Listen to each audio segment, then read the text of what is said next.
Okay, I'm going to go ahead and get started. So my name's, and I do have notes. I've got so much information that I won't be able to keep track of it all. I do have a packet that kind of outlines everything I'm going to talk about in like more nuts and bolts details that you can pick up on the way out. That talks about just the different topics that I'm going to talk about throughout the talk. So my name is Monica Kemsley. I work at the Los Lunas Museum of Heritage and Arts, and I'm also a member of the Belen Art League. I was a member of the Belen Art League first. So,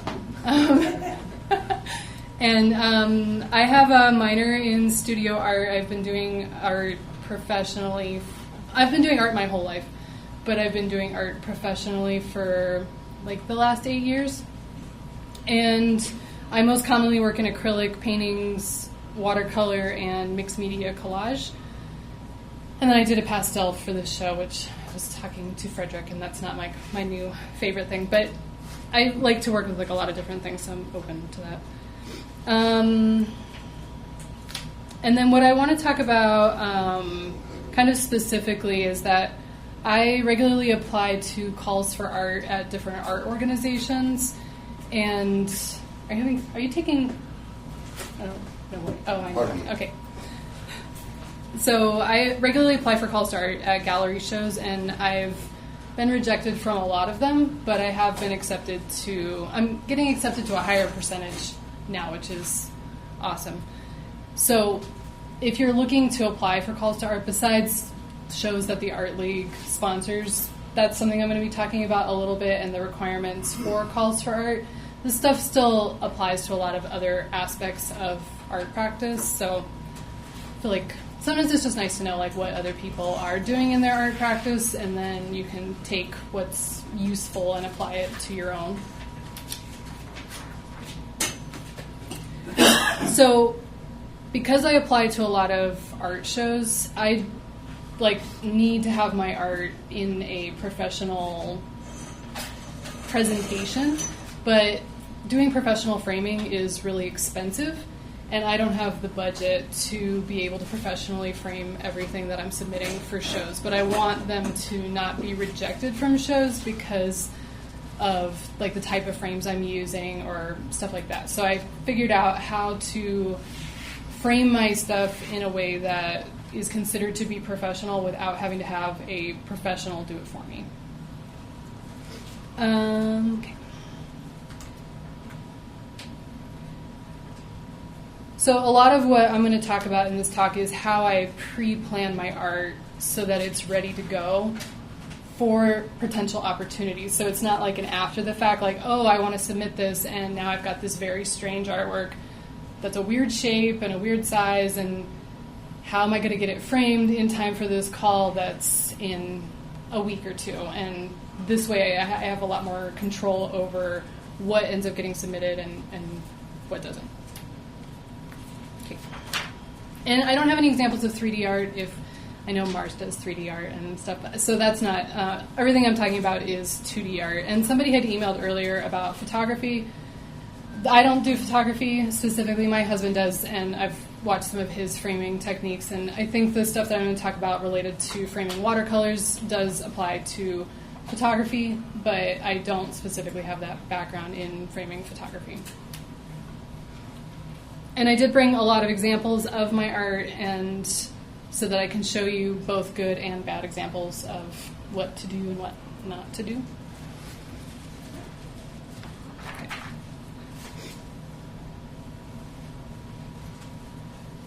Okay, so I'm going to talk a little bit about calls for art.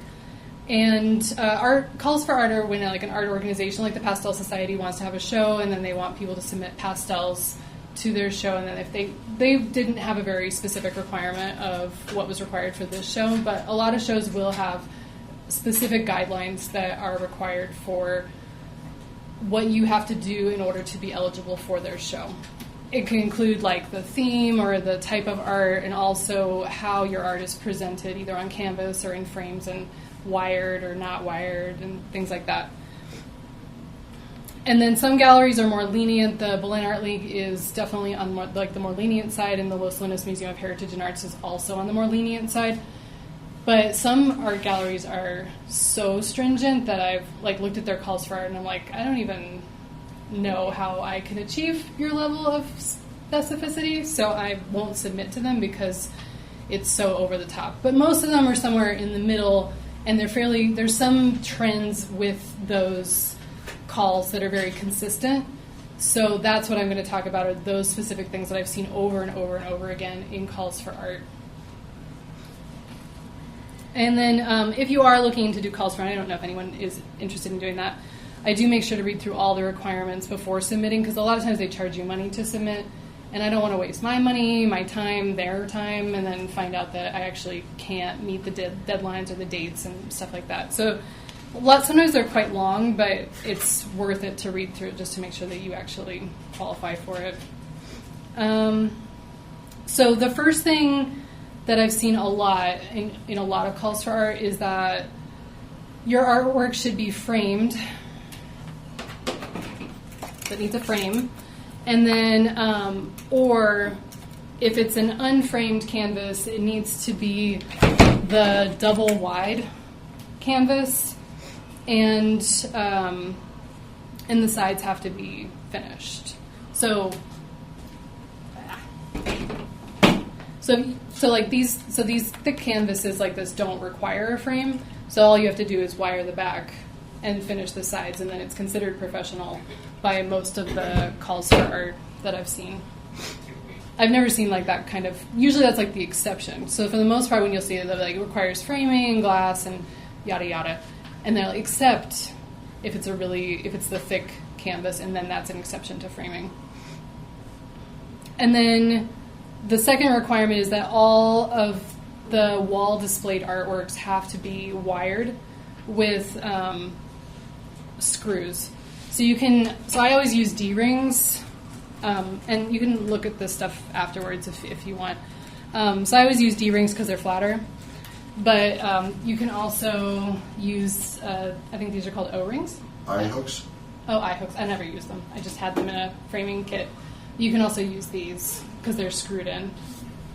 And then you have to have the wire. So sawtooth hooks don't qualify because of the wire. Like the systems that we use at the Belen Art League, they'll work with sawtooth because they're small and they have a little hook. But like the system that we use at the Los Lunas Museum, we have a much wider kind of thing that the wire sits on, and it won't work with the sawtooth. And I think that's why that's a requirement in a lot of calls for art, is that it has to be wired because it works for pretty much all of the wiring systems that are the hanging systems that galleries have. But at the Los Lunas Museum, we figure it out, and if we can't hang it, or then we'll like put it on an easel or something like that. So that's why we're more flexible with that than some of them are. Okay. So any questions so far? Good to go. So the next thing I want to talk about is framing. So if your art needs a frame, like you're doing photography or watercolors or something that flat, doesn't stand alone and you need a frame for it, you have your options are to use a professional framer or to do it yourself.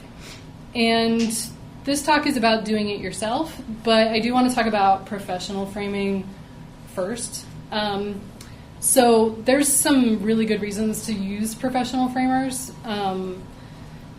If your art isn't a standard size and you need a frame that is made to the right size, professional framers can make your frame however you want your frame to be.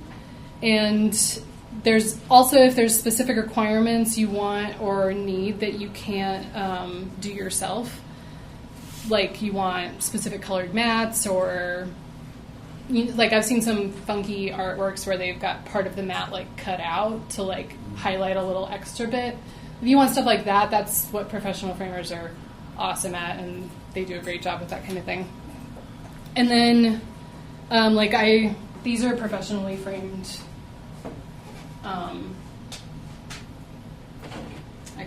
I made them, so they're 9x12s, which are a little hard to find frames for.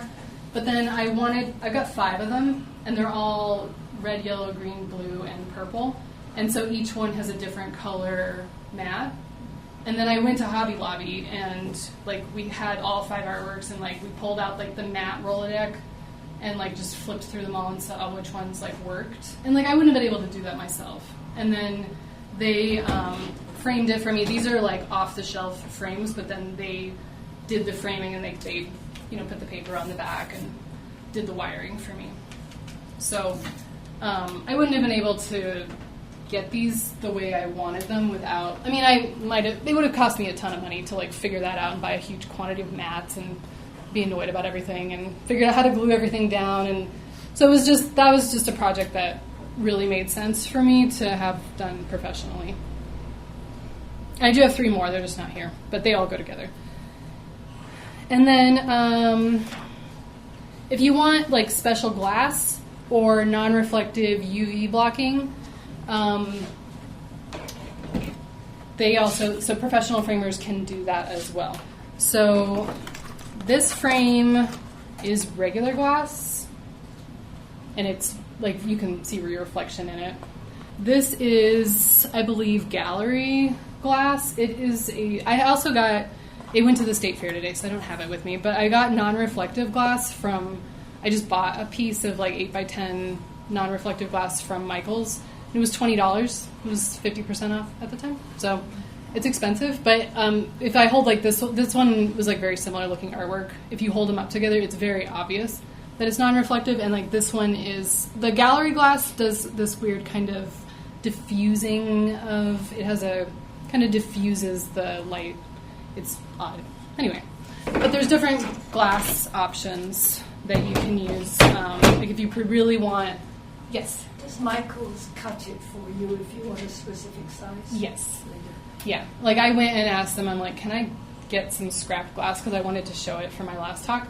And they were like, oh, well, you can buy it. And I'm like, how much is it? Because I know and they're like, oh, it's $20 for an 8x10. I'm like, perfect. That's not like too bad. But if you're getting like real big pieces, then it's going to be pricier. But they'll cut it for you. And then they wrapped it up for me in bubble wrap and gave me a piece. I'm like, oh gosh. But but yeah, they take care of, like, you can buy bits and pieces from a professional framer as well. You don't have to. You can buy like your frame off the shelf and then buy your fancy glass from behind the counter and then do it yourself with your like, so you can save money that way as well. We're kind of splurge on the glass, but not on the frame so much. And I recently found out that Ace Hardware cuts glass. I don't know if they can order the non-glare or the matte, but they will cut stuff to size, and it's local. Just wanted to share that.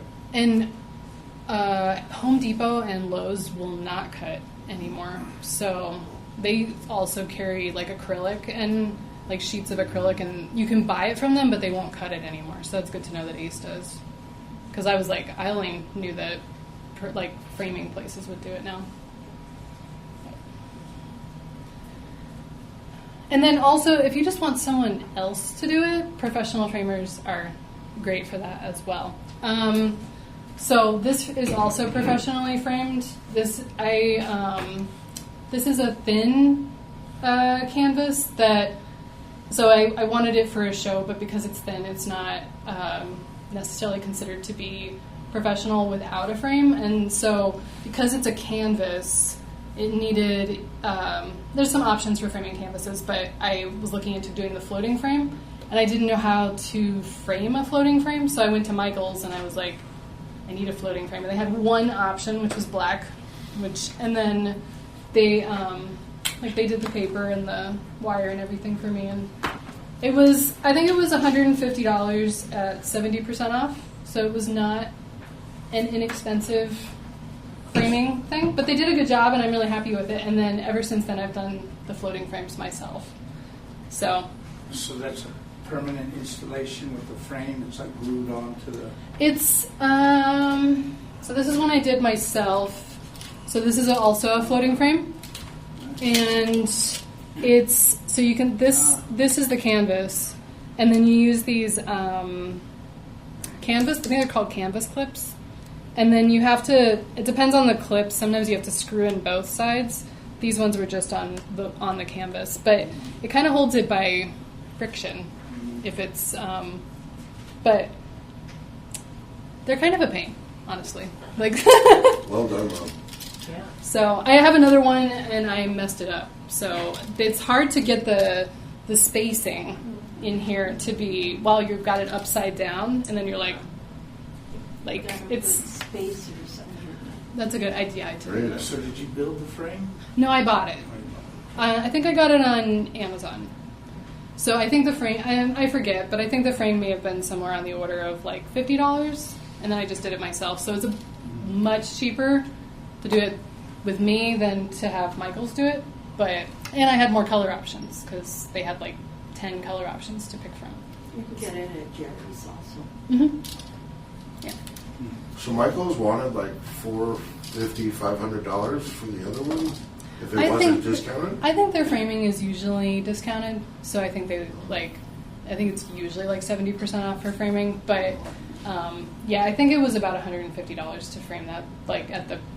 But I think that was maybe 5 years ago that I had that one framed, so I'm sure the price has gone up. But I'm not saying not to do professional framing. Like everything I've gotten professionally framed is beautiful, and I'm like very happy with it. It's just more like I can only afford so many of those before I can't do any more framing for like the rest of the year. So like I pretty much frame all my artworks, and so that's why I do it myself, because I just wouldn't be able to pay somebody that kind of money to have it done.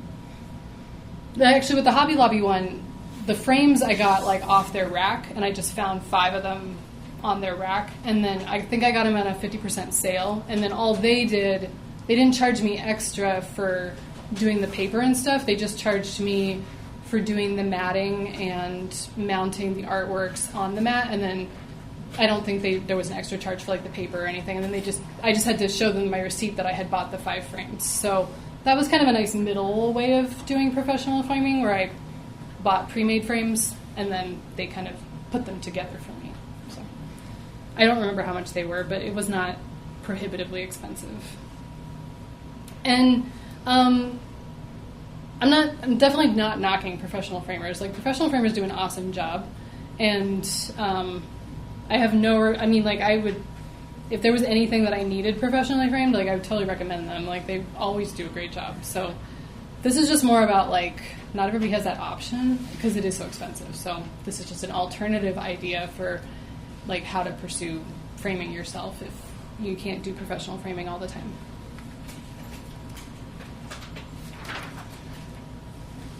Are there any questions so far? Okay. You guys have been good about asking questions as we go. So for framing, I have some general guidelines that I follow when considering frames for artworks. And depending on where you buy frames from, you may have to spend some time inspecting the frames to make sure that they're good enough quality. Walmart has some nicer frames, but they also have a lot of cheaper options. And then places like Michael's and Hobby Lobby will mostly be higher quality pre-made frames. And Amazon is all over the place. I buy a lot of frames on Amazon, but I have a good example from today of that not working out so well. If you are buying off of Amazon, you have to look through the photo gallery for the product to make sure that it's, because the initial photo, they always look great, and then you have to go through swipe through it until you get to the ones that show the backs of it and materials and things like that. Otherwise, you're risk buying what I bought, and then which is not a terrible frame. It's just not what I would normally get. And then also reading the reviews can be very helpful, because people will call out stuff like, "Oh, this is a terrible frame that fell apart," and like the seams look awful, and like how would you know that without looking at with what they said? So there's certain frames that I buy. Like I bought this frame on Amazon in, I think, like 4 or 5 different colors. It comes in like 20 colors, and I've been like really happy with it. It's wood, and it's like tidy on the back. It has the flap thing, but it's not bumped out or anything. So, and then it's wood, so I can wire it, and I've been really happy with these. So this is what I usually get when I do like an 8x10 watercolor. Then I'm like, oh, what happens when I get to do 11x14 watercolor? And then I don't think those frames come in that size. So I try and find ones that, like, I'll go back and look at frames that I've bought in the past and then rebuy them But there is a certain amount of experimentation with Amazon because you don't know until you get it if it's good. So the first thing I look when picking out a frame, the first thing I look for is that it's made with a solid material that'll allow me to drill holes in the back of it. So like this is wood. Particle board is fine. Like MDF, that sort of thing. What I would really avoid is plastic. This is a floating frame, and it's plastic, and it's hollow. So that's why I don't have it like if it's solid plastic, like that's fine. But usually they're cutting corners by making it hollow plastic, so it's a lot less material. It's really lightweight, and then when you drill into the back of the plastic, only the very outer layer is being held by the screw. So you risk your screw being pulled out because it's not being held by, it doesn't have like all of that wood holding it. So that's why I specifically, and that's what this is plastic. This is my issue with this frame, is that I didn't realize it wasn't wood. So, and it does appear to be hollow. But, so I would specifically try and avoid plastic and poster frames, or very thin frames. Like this is from Walmart. There's, like it looks nice. You can, like you could, and it gets a small one. So I mean, it could be something that's going to like stand on a table. But if you were going to wire it, there's nowhere to wire it. It's indented to save material, and there's nowhere I could like realistically put a screw or anything in the back of that. And then, like this is a very small example of a poster frame that you could probably drill into that, but it's also hollow, so it's going to have the same. It's just not something that would be considered professional. But I mean, you can use whatever works for you in like whatever capacity your art is. This is more like me talking about like calls for art. Like things like this are not going to work for that kind of thing. But if it works for your practice and what you're doing, like this is just me with what I do. So feel free to do whatever works for you. I'm just trying to avoid like flimsy things and things that I can't wire. Because I don't want someone to buy it and then have it fall off the wall and then be like, sorry. Like, Monica, yes. good old Amazon. I found some adhesive once they become square, round, Frames? Pardon me? Frames? No, hangers. Oh. So the plastic ones, they work really well for that. And it's really good adhesive. It doesn't give out real easily, and I've never had one come down on me. That's cool. So, yeah. I know, like, that sounds, I would be interested in seeing what, like, that, I haven't heard of that. But I know, like, some of the calls for art will specifically say that they won't accept anything except screwed in stuff. So, like, there are a ton of different options out there. Yes. So if that works, that's awesome. Well, for the plastic that you can't drill in. Yeah, it's well. always like some of them look really. I think like this has like a nice look to it. It's very minimal, so it doesn't detract from the artwork at all. Yeah. But then, so that would be cool for something like that. And there is space on the back to adhere something. Right. May I interrupt again? Yeah. As a photographer, that last one is appealing, a little square, but most juried or calls for art are not going to accept that because it's flimsy looking or flimsy in fact. So you could like... Because it tends to be appealing with my photography just as a simplistic... to not detract. Sometimes all the colors detract from my photography. And you could probably... It's so lightweight that it's not probably going to matter. I mean, this is super tiny. I bought it as example, because I'm not planning to use it. But if you're talking about something bigger and then you're using something like this, a lot of places won't accept it without a screw in the back. So this has like a little hanger area. The rectangles have the different orientation for the hanger. So there is a way to like hang it on a nail, but a lot of the calls for art specifically say that it has to be wired with screws. So I think it would be difficult just because it's not very deep. And then, this is not probably going to fall off the wall with a little wire and screws, even if the screw's only going to be holding right at the edge of the plastic because it's hollow. So if I could manage to wire it, you feel like they would accept it because of passing their parameters? Probably. Okay. But I would still read. Every call for art is different. I think that there should be a standard because some of them they're all over the place. So I would just read through the guidelines, and then it would tell you if you can do their guidelines, then they shouldn't reject it based on that kind of thing. And usually you send in like pictures of your artworks, and then they decide if they're going to be part of the show, and then you bring them in, meeting their display guidelines, and then at that point they could reject them again if they were like, oh no, this isn't going to work. Like, we don't like how you framed it or how it's wired or whatever. Which I've never had that happen, but... Okay, so you submitted that sort of a frame in the past? No. Oh, okay. So, when you say submit photos, you're talking about like JPEGs, just regular? Usually they ask for JPEGs, but sometimes they'll usually say which file formats they're okay with.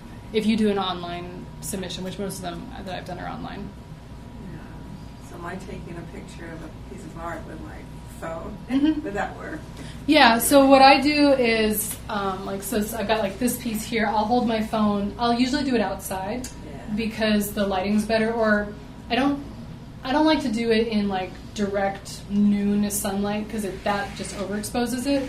But if you take it outside in the middle of the day, but then you do it in like the shade of your house, so it's still really bright, like there's a lot of bright ambient light, but you're not like direct sunlight, then I'll like hold my phone like I submit everything with like phone photos. Okay. So then I just hold my phone up here and then I make sure it's pretty level, and then I take a photo of it, and then I usually put it on the ground so it's easier.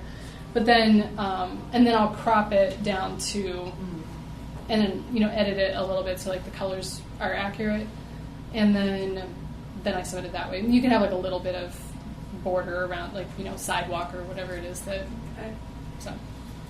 But they just want to be able to see good detail and make sure that it's because they don't want like a blurry photo or like a dark photo. So you want something that's high quality so that they can tell if it's something that they want to display in their gallery. And beware before you go back inside that your photo of your work doesn't have glare. Mm-hmm. Like she was talking about with the glass. I don't photograph with the glass. I photograph before the glass. Yeah, it can be hard. Yeah. Yes.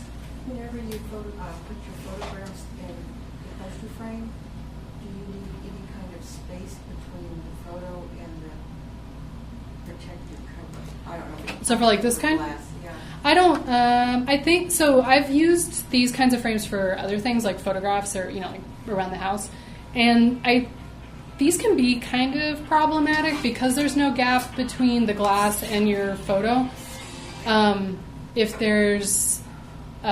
they get like damp, like at all, or like humidity, which isn't as much of an issue here, but you can like years later take them out and like your photo is just destroyed. So because there's no space, but so this is not a recommendation on my part. It's just more of a it is an option. I would agree with the gentleman though that it makes a nice display. Mm-hmm. It's not distracting from the work. And I think you can. I don't know how you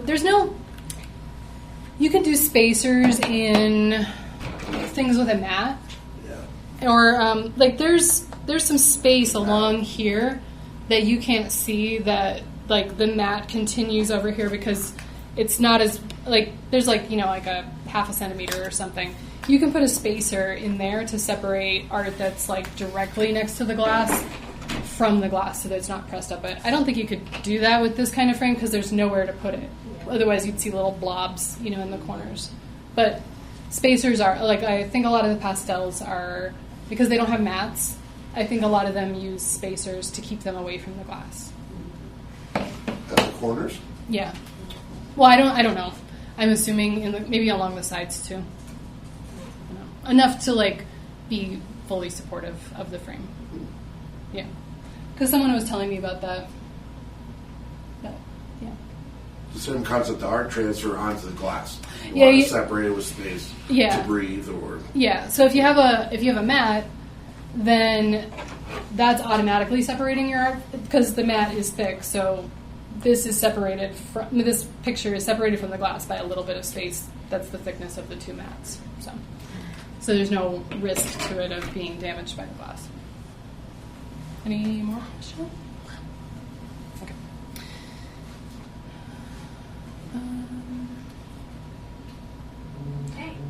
So the next thing that I like to consider when I'm picking out a frame for my artwork is that I want something that's going to complement my piece. You don't have like this is a fairly standard frame. Like it's not a particularly special color, but it does it matches the rock. So I like to have things that are that have colors that it would have been nice maybe to get something that was coral to match the formation, but this is a lot easier of a color to find. So I do try and look for colors that are more likely to complement my piece. I do order a lot online, so they don't necessarily always match perfectly. Like this one's not exactly the same color, but I'm not bothered by that. Like I think that this color goes nicely with like her top and the butterflies. So, and then like this one, I wanted the focus to be on the bee and the pink flowers, so having the green frame kind of makes the frame blend in with the green foliage stuff in the rest of the artwork. So, but you can also do, I have a lot of generic, or not generic, but like black frames or, brown frames, silver frames, stuff like that can look nice. And a lot of artists will do like where all of their art has the same kind of framing situation, like where they know one of the pastel artists in this show, Sandra Schlotterbeck, she always does like black frames, and then they always have like kind of like this thin gold in the center, and then she does that for all her art. So she has kind of she's over there, I think, and so she has a very consistent look with all of her pieces. Whereas that's not the way I frame. I try and pick frames based on the specific artwork, but it's really up to you as like what you want to do as an artist, like what works for you. But I don't want something that's just awful. There was some artwork I had, and I was like, oh, I'll get a yellow frame for it. And so I ordered a yellow frame. It's like the most hideous frame, and it was like way too thick. Like my artwork was like this big, and then like the frame was like this big. And then it was like neon yellow, and there was like not the color. It was like if this had like a neon yellow frame around it, and I was like, it's just not great. It was just, so sometimes it's, particularly if you're ordering online, you might find that your colors are like not quite as nice as you were hoping. So it's okay there might be some financial expense or returning items that clearly don't work well. But like this one is kind of a counterexample. Like it's a fairly big frame for a pretty small piece, but I do like that the blue, and it's a more exciting, I don't know, it's kind of because it's got the shape, but I like it for this little piece because it kind of provides almost a matting effect to it, and like it's dark, so it's not, I don't know. So there's all different kind of things that can be helpful with picking out a frame. It's helpful to take, if you go to like Hobby Lobby or Michael's or something to pick out a frame, it's helpful to take like a photo of your artwork with you, or if you can take your artwork with you and then like hold it up to it and be like, does this look good? And then going with like more generic frames like black or brown can be like a really good easy solution that is going to work with a lot of stuff. And then the only thing I would say that if like you're doing like black and white photography, if you go with brown frames, that might not be like the best complement. Like a white frame, a silver frame, or a black frame may work better with a black and white artwork, just because the same tones. But then if you're doing like sepia photos, then brown might be nicer. So, but yes. On those floating frames, Mm-hmm. how is the piece adhered to the frame itself? So it's, Oh, okay, for that one there. yeah, That so like one. if this is your canvas, Okay. Yeah. it like you drill it into there, and then the frame. It's very strange. It's like it was very like counterintuitive when I was like looking at the back. I'm like, oh, okay, that works. But like figuring it out when I was like staring at it, I was like, it's like not how I think about framing. So you have to take into account the bracket and the thickness of everything. Yeah, and wanting to leave that space so that it looks like it's floating around it. So, yes. Is there a pretty good size wheel I on guess I that don't know what I was for that to sit on, or on Yeah, the frame that they're lit, that the photo, that the canvas can sit on? yes. It's about Yeah, the difference It's about, between the like- back and the front. it's about like that. But then some of that is the floating part, so you got like a little less. Right. But you have enough space for a screw, and it's the screw. And if you don't mess it up like I did on my other one, the screw won't show through on the front. So, but that was like I had the screw coming through and poking out, and I was like, oh. Can I see the back of that one? That one's got paper on the back because Oh, it was it's got paper. professionally done. That's But this is also a floating frame, so Yeah. that one has double screws, I think. Yeah. Okay. Yeah. And this is a cradle board, so it's not canvas. Yeah, you did really well. That's I try and avoid them now. I'm like, yeah. they're like I can do a regular wiring of a frame in like 10 minutes. The floating frame takes me like an hour and a half, and like of like agony. So I'm like, It's a nice look, though. Yeah, I know. I had a lot of.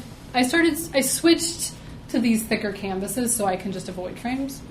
But before I switched to them, I ended up with a lot of thinner canvases that I wanted to be able to submit to shows, and I had to figure out how to put them in frames. And you can frame them in a regular frame, but you have to use like heavy duty staple guns or canvas clips for those too a lot of the time. So that's where there's different options, but I'm going to talk about that. But I switched to the big ones so that I don't have to frame them because I don't like it. And if you're going to want to go for it, the various shops sell small pieces of wood in various thicknesses that then you can use to standardize for The all four spacing? sides to help you get Like the spacing? centered. It's cool. Yeah, I didn't do that, Yeah, which I it's should have done that. But now, I mean, I'm sure I'll probably end up doing another one eventually. But starting to get into building and things that Mars would know. You know, just,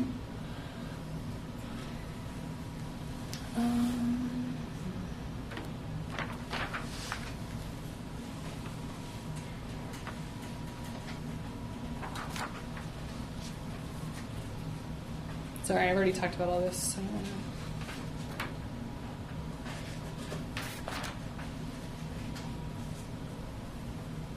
Okay, so then the next thing I consider with picking out a frame is the glass, acrylic, or plastic that comes with the frame, like the stuff on it. This is plastic, I think. So, and I already talked about this a little bit, but for inexpensive pre-made frames, typically I think that like regular glass looks better than acrylic. Some of the acrylic ones can be real flimsy, and they, when you look at them, they kind of distort it because they're bendy. And with the glass, it's not bendy, so you won't get that kind of distortion. You may have some distortion in the glass because it's not expensive, but for the most part, I feel like the general glass that comes in pre-made frames is fine. Like, I'm not bothered by it. Like, I don't really care that much personally. And then also sometimes you can also get thicker acrylic, and thicker acrylic can be less expensive, and you can also get it in non-reflective and UV blocking, that sort of thing too. So if you are going to do like acrylic on your frame, I would definitely go with like the thicker route. And you purchasing that where? So I'll talk about that a little bit later, but you can get all of like the fancy glasses from professional framers, and then I also use an online framing company called Art to Frames, and they have a lot of the perks of a professional framer, and they send you everything, and then you just have to put it together, which is nice. I heard that a lot of, I don't know, galleries won't accept glass. I guess because it's just breakable. No, I haven't seen that. you haven't seen that. Somebody had said that they won't accept gallery glass, Oh. which I don't know why. I think this is gallery glass. Mhm. I don't know why I got this, but I got it. I got this from Art to Frames, and they have, when you pick out your frames, you can pick the kind of glass you want. And I think it was a small price increase, and so I was like, oh, well, I'll just get the fancier glass. But I think it might be, we were talking about this at the museum, and we weren't sure why somebody had heard that they won't accept gallery glass, and we were speculating that it might be because of how it distorts the picture, because it kind of has this diffusing effect. And we were like, maybe that's why. Maybe it's more of a visual thing. But I've never seen where, like, usually they're like, it has to be behind acrylic or glass. Like, so it's usually a requirement that you have to have it, not so much that they don't want it. So I don't know. But I mean, everybody's going to be different. And if somebody had a bad experience with an exploding painting with glass everywhere, then, maybe they won't accept glass anymore. And then also in the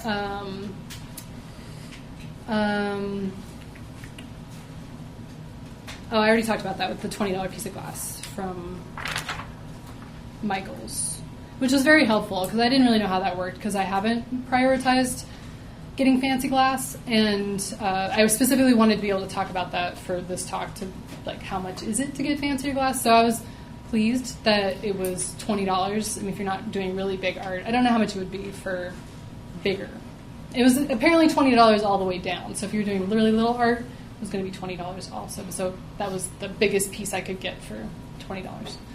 But and then I showed it to my husband, and he does photography, and he was like, "Oh, I'm never not going to get this glass now because it, like for his photography, because it looks so nice because you don't have that reflection." That's the gallery glass he likes? It's the non-reflective. Oh, that. I think this is the gallery glass, which is the diffusing. The non-reflective, which I apologize, I don't have it because it's at the State Fair. It's almost like, it looks almost like there isn't glass but you don't see any funky things happening. You just don't see it at all. It's very low reflective. Yeah, the gallery glass has like a sort of a sheen. Mm-hmm. Yeah. And when it's this has something funky going on. tilted, it kind of, it's almost frosted, kind of like a light frosted glass. Yeah.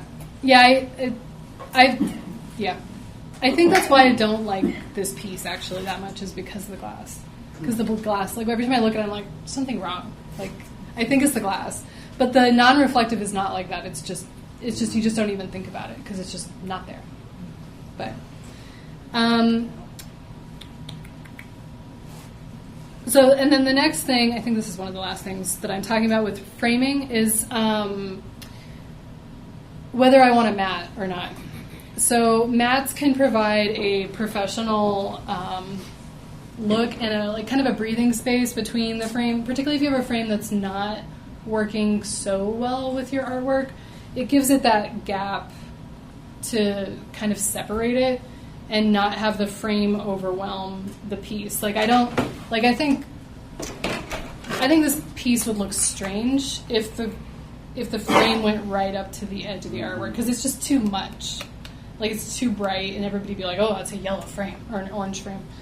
But because it has the white around it, it gives it a little bit of a gap, and it complements. I mean, you can disagree, but this is how I feel about it with my art. But it gives it some breathing room where the frame's not just like, oh, I'm a frame, and then you don't even look at the art because you're so consumed by looking at that frame that they got. So sometimes I think some art is very kind of aggressively framed, or I'm like, oh, you should be looking at your art, not focusing so much on the frame that you bought, because it should be about the art. And then all of these frames come with a mat. So this one here has a mat that came with it. And then this one actually that I normally order, this is a 11 by 14 frame, and it comes with a 9 by 12 mat and an 8 by 10 mat. So I could do either. I wouldn't do them together because For example, this one came with a double mat, a 5x7 and a 4x6, but because there's the ratio is 1 inch. Sorry, the hole for each of them is only 1 inch difference in both directions. It has a nice double mat effect where this amount here is like half an inch all the way around. But with this one, if you did the 9x12, so this is an 8x10. But if you had the 9x12 one on the outside, in one direction it's 2 inches difference, and in the other direction it's only 1 inch difference. So it doesn't have that consistent, half inch or 1 inch around the whole thing. So I'm picky about whether I use the double or not. Yes.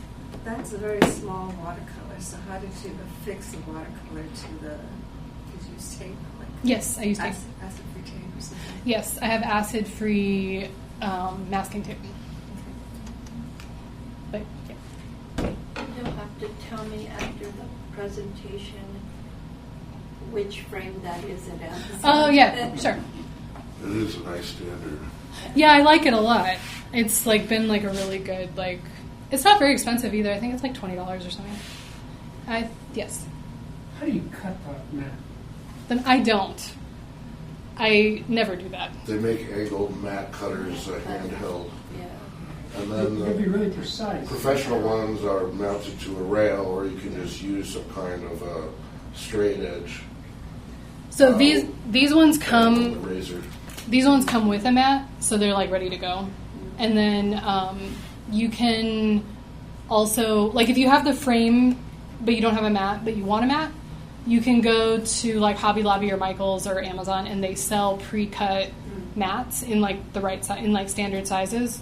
Or you can have, if you have kind of a substandard size of artwork and you can't find a mat for it, you can have them cut a mat for you at a framing place. Or you can learn how to do it, but I haven't done that. And does that frame only come in with white mats? Yes. Yeah. And that's another thing too. If you go to Hobby Lobby, I haven't looked at Michael's. I'm sure they have it too. They have piles of you can get a red mat or a blue mat, and they're more the standard colors red, black, cream, blue, light blue. They're more standard colors, but there are some options. So if you wanted a black mat or something like that, you could buy them, and they're not very expensive. And then you could just swap it out and have your colored mat. Monica, Susan Dubille down here Yes. will cut a standard, a mat. Mm-hmm. She's got all the colors. She'll cut it for you. Cool. I got a couple of double mats for $7. $70? $7. Oh, that's cool. Yeah. So, which is a whole lot. For the ones you have at the museum. Yeah. Nice. Yeah. Where did you get the real vibrant colored mats? Those are from Hobby Lobby. Yeah. So they have a roller deck kind of thing with all of their matte colors, and then we just flipped through them, and I want a green one. Then we pulled out the 4 green ones, and then held them up next to my art, and okay, this green one looks nice. And then, but they've got a ton. I mean, they've probably got 100 colors. So those are all. Those are not the pre-made ones, but they'll make them for you in those colors, and then they've got 8 colors in the plastic sleeves that you can just buy off the shelf. And then some people love multiple matting with various colors. Mm-hmm. Speaking to what you were talking with the orange outfit matching the orange, to have multiple small layers. Yeah. In a, or I could do the purple or the mauve. Shrinking. Yeah, you can do. I don't know. All sorts There's of a stuff. couple examples. Maybe the one behind you is the best with the purple and the gold. Yeah, it has 2. Some And then people this one's got really kind of enjoy that as a way to make their art pop or work nicely. Yeah, and particularly if you get it professionally framed, it's not a lot extra to do that kind of thing. So why not? True that. Okay. And if you buy them pre-made frames, usually they come in white or cream, or off-white. So the only way really to get colored mats is going to be if you go through craft stores or on, I bought some multi-box, like 50 colored mats in like 4x6, which I have not used because I don't know why I bought them.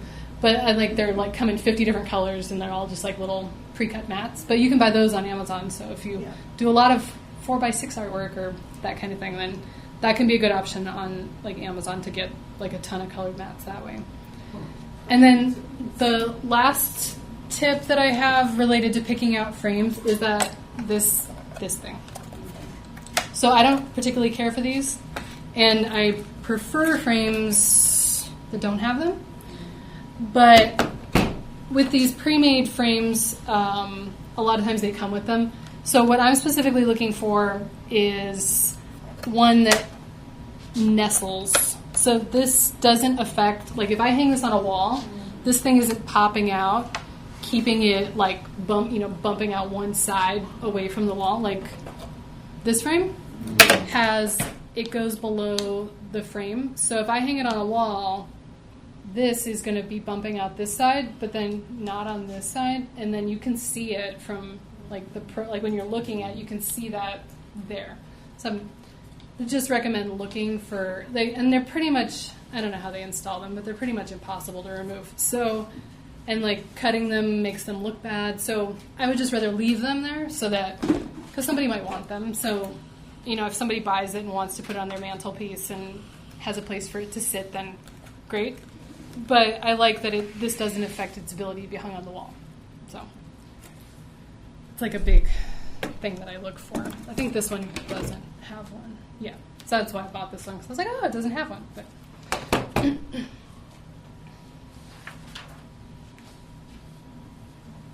okay, and then I know I've mentioned standard frame sizes, so I'm moving away from framing the frame question so much. Does anybody have any more questions?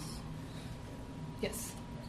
Are you going to talk on trending styles? Like I don't see any Baroque style frames no. or, what No. people like. I don't know what people like.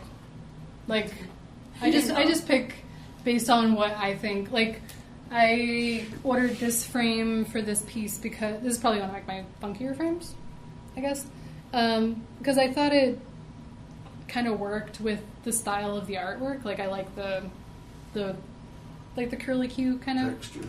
Yeah, I think it kind of works with what's going on here. But for the most part, I just pick frames that I think work for the piece.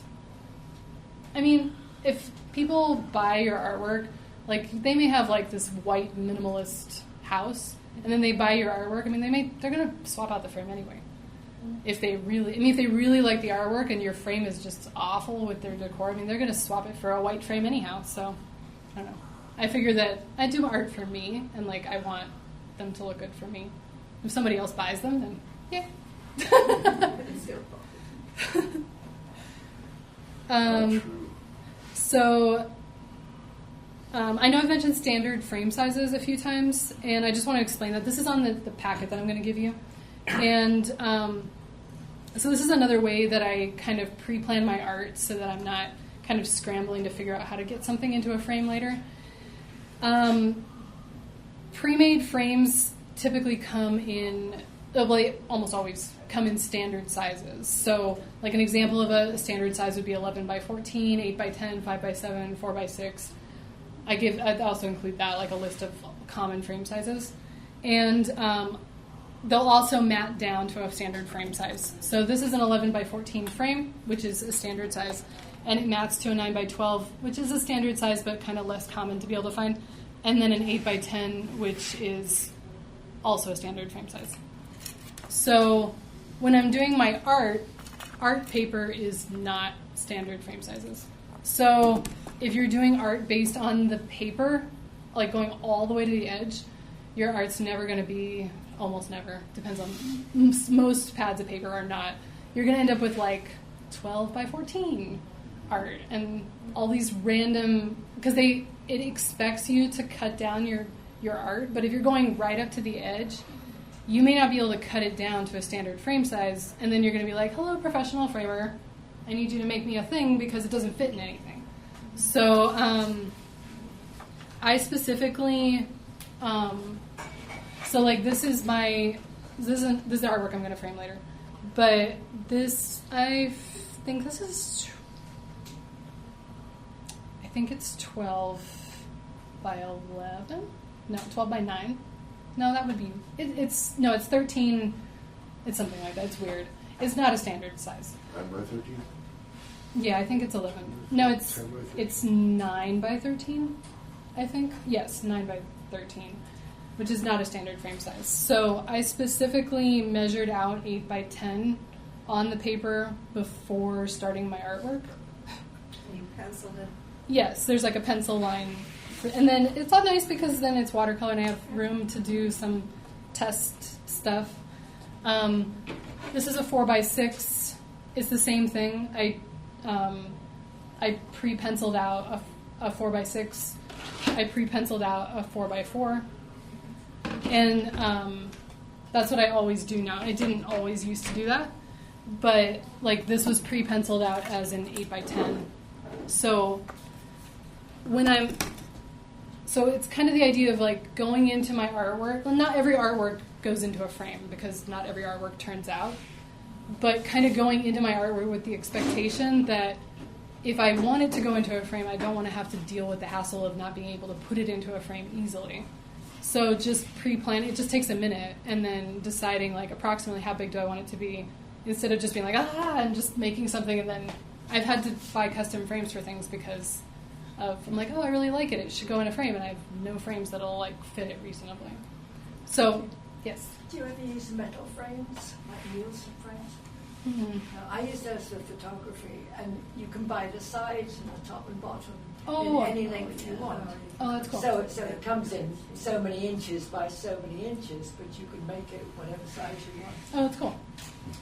Then you buy 2 pairs, and then there's hardware to screw it together. Oh, I know what you're talking about. Yeah. We use them at my old work. And they come in various thicknesses. With the little springy thing. Yeah, and 100 colors. You buy 2 pairs, and they're in various lengths. That way, for someone, it seems like the difficulty of framing is now pushing you to make your art in a certain size to overcome that difficulty. So yes, for us photographers, a lot of times it does not match That makes sense. what's available in the store, just due to our ratios. That makes so sense. we have And- to deal with custom sizes all the time. And the other nice thing about metal frames is because the corners screw together, they're very easy to take apart. Yeah, I've used them for So my I can use the same frame over and over and over again for different pictures. That's cool. Yeah, I don't work in that kind of... I know I've worked with those frames, but... Nielsen is the brand. Nielsen, yeah, they- Well, the originator, I think. That's cool. There's It's good to some know. knockoffs. And then those are also wired, Yeah. so those are always acceptable Yeah. to the call for art. And you can find them sometimes in thrift stores if you're lucky. Yeah. But the problem is they're usually scratched. Oh, yeah. I'm good at scratching my own frames, though. So So. is it okay to paint over scratches and repaint the frame? Sure. I don't know. I got a frame from the back room of the Art League for like a $5 donation, and then it had some. It was like a. I think it's an older sticker on the back, but it was like a $75 frame, and I got it for $5, and it has some dings in it, but it was gold tone. I don't have it with me because it's at the state fair, but I just used gold paint because it was like, I don't know what it was made of, but it was like white material that was coming through in like the little dings, and then I just used some gold paint and like kind of filled it in, and it has a weathered look anyway, so I'm like, I don't know. I'm not submitting to the Smithsonian or something, so I mean, I think it looks good. Like it's like if they don't like it, they can get a new one.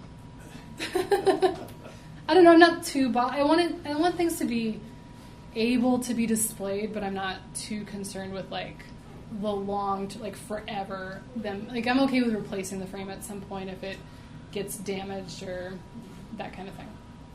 Yeah, I love what you said about how sometimes people just change the frame out right away because it doesn't work with the furniture and the walls. Yeah. I mean, I'm sure they do. For all the effort we put into it. Yeah. But like then you can't get it on the wall for them to look at if it's not at a good state. So you have to do something to get it ready. And then and I want my frames to complement my pieces. So like I want my pieces to look nice. But it's also like I won't get like a frame that's really bad looking. I don't want to repaint the whole thing or refinish it. I'm just not skilled enough in that kind of work to make it look good. But like a little bit of touch up here and there. I got a frame one time that had like, I had ordered it and it had like little gold beads around it, like all the way around it. But something had happened in the manufacturing process and like one corner didn't have the gold on the beads. So then I just went in and like dotted all of them and then dotted a few others around so that like the gold like kind of matched. I thought it worked. Yeah. I try not to, I don't know. I do a lot of art, so I try not to be like too uptight about framing. I just want to get things in frames and have them look nice and move on. So frames you buy online or on the store, they're going to be standard sizes. The only exception is going to be IKEA, because I mean, and other foreign companies, because they use the metric system. You can definitely, I have some things that are in IKEA frames. You just have to know what the dimensions are before you're making art for the frame, because otherwise you're going to end up, it's not going to be an 8 by 10, it's going to be, an 8.2 by 9.6 or something, like whatever it works out to in metrics, to be kind of similar. I mean, a rounded metric measurement is going to be similar to ours, but they're not going to be the same. That's what you'll find in the clearance in the back of Hobby Lobby. You gotta watch that because a lot of those are the metric. See, I'm okay with that, like if I know ahead of time. Yeah. But like if you don't know and then you're like, wait, Yeah. why doesn't this fit? Yeah. Let's see. So then I did include a list of like the standard frame sizes. So I find it helpful just to know like what options are out there. And then you can always, I mean, if you want to do something really long and skinny, that's probably not going to fall into a standard frame. But then you can get you can still put it in a standard frame if you get like a custom mat made. So you can kind of figure out how to put non-standard things in standard frames with kind of like minimal extra expense with still being able to do it yourself. And then when I do pre-mark my paper, I pre-mark it with an extra 1/4 inch just so I have some wiggle room, because not every mat's cut perfectly and not every frame is exactly 8 by 10, and it gives it a little bit of space to be a little off, or if I did my artwork slightly off kilter, then I can turn it so it's more upright. That kind of gives me room for wiggle room.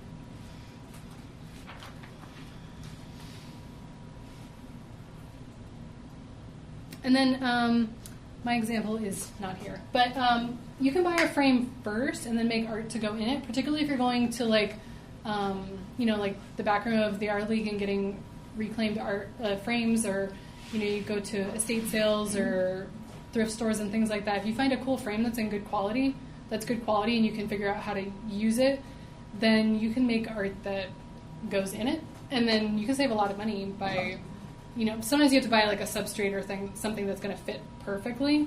Like I had I don't know if anyone's seen my crane piece. It's the frame is from the Art League, and then I had to buy an MDF board because it was an odd size, but it was the only thing I could find on Amazon that was the right size for it, and then I just painted it on that. But I mean, I think the board cost like $10 or something. So MDF board? It's Christopher. What is MDF? Masonite? Medium density fiberglass. Okay. Yeah, it's kind of. Does it have plastic and stuff in it, or is it mostly? Is it wood? It's wood with resin. It's good. It's all set with Smushed resin. Yeah. Like a medium density fiberglass. That's what he said. It's hardboard. really It's smooth, hardboard. and it's Like masonite. Is it masonite? No. it's kind of like really high quality particle board. Yep. Okay. Okay. So it's like particle board is rough, but MDF is smooth. If you've ever purchased IKEA furniture or like any build-yourself cabinets or things from home that sort of look like this, Okay. It's that slightly holy. Oh, yeah, with the smooth surface, yeah. Okay. Thank you.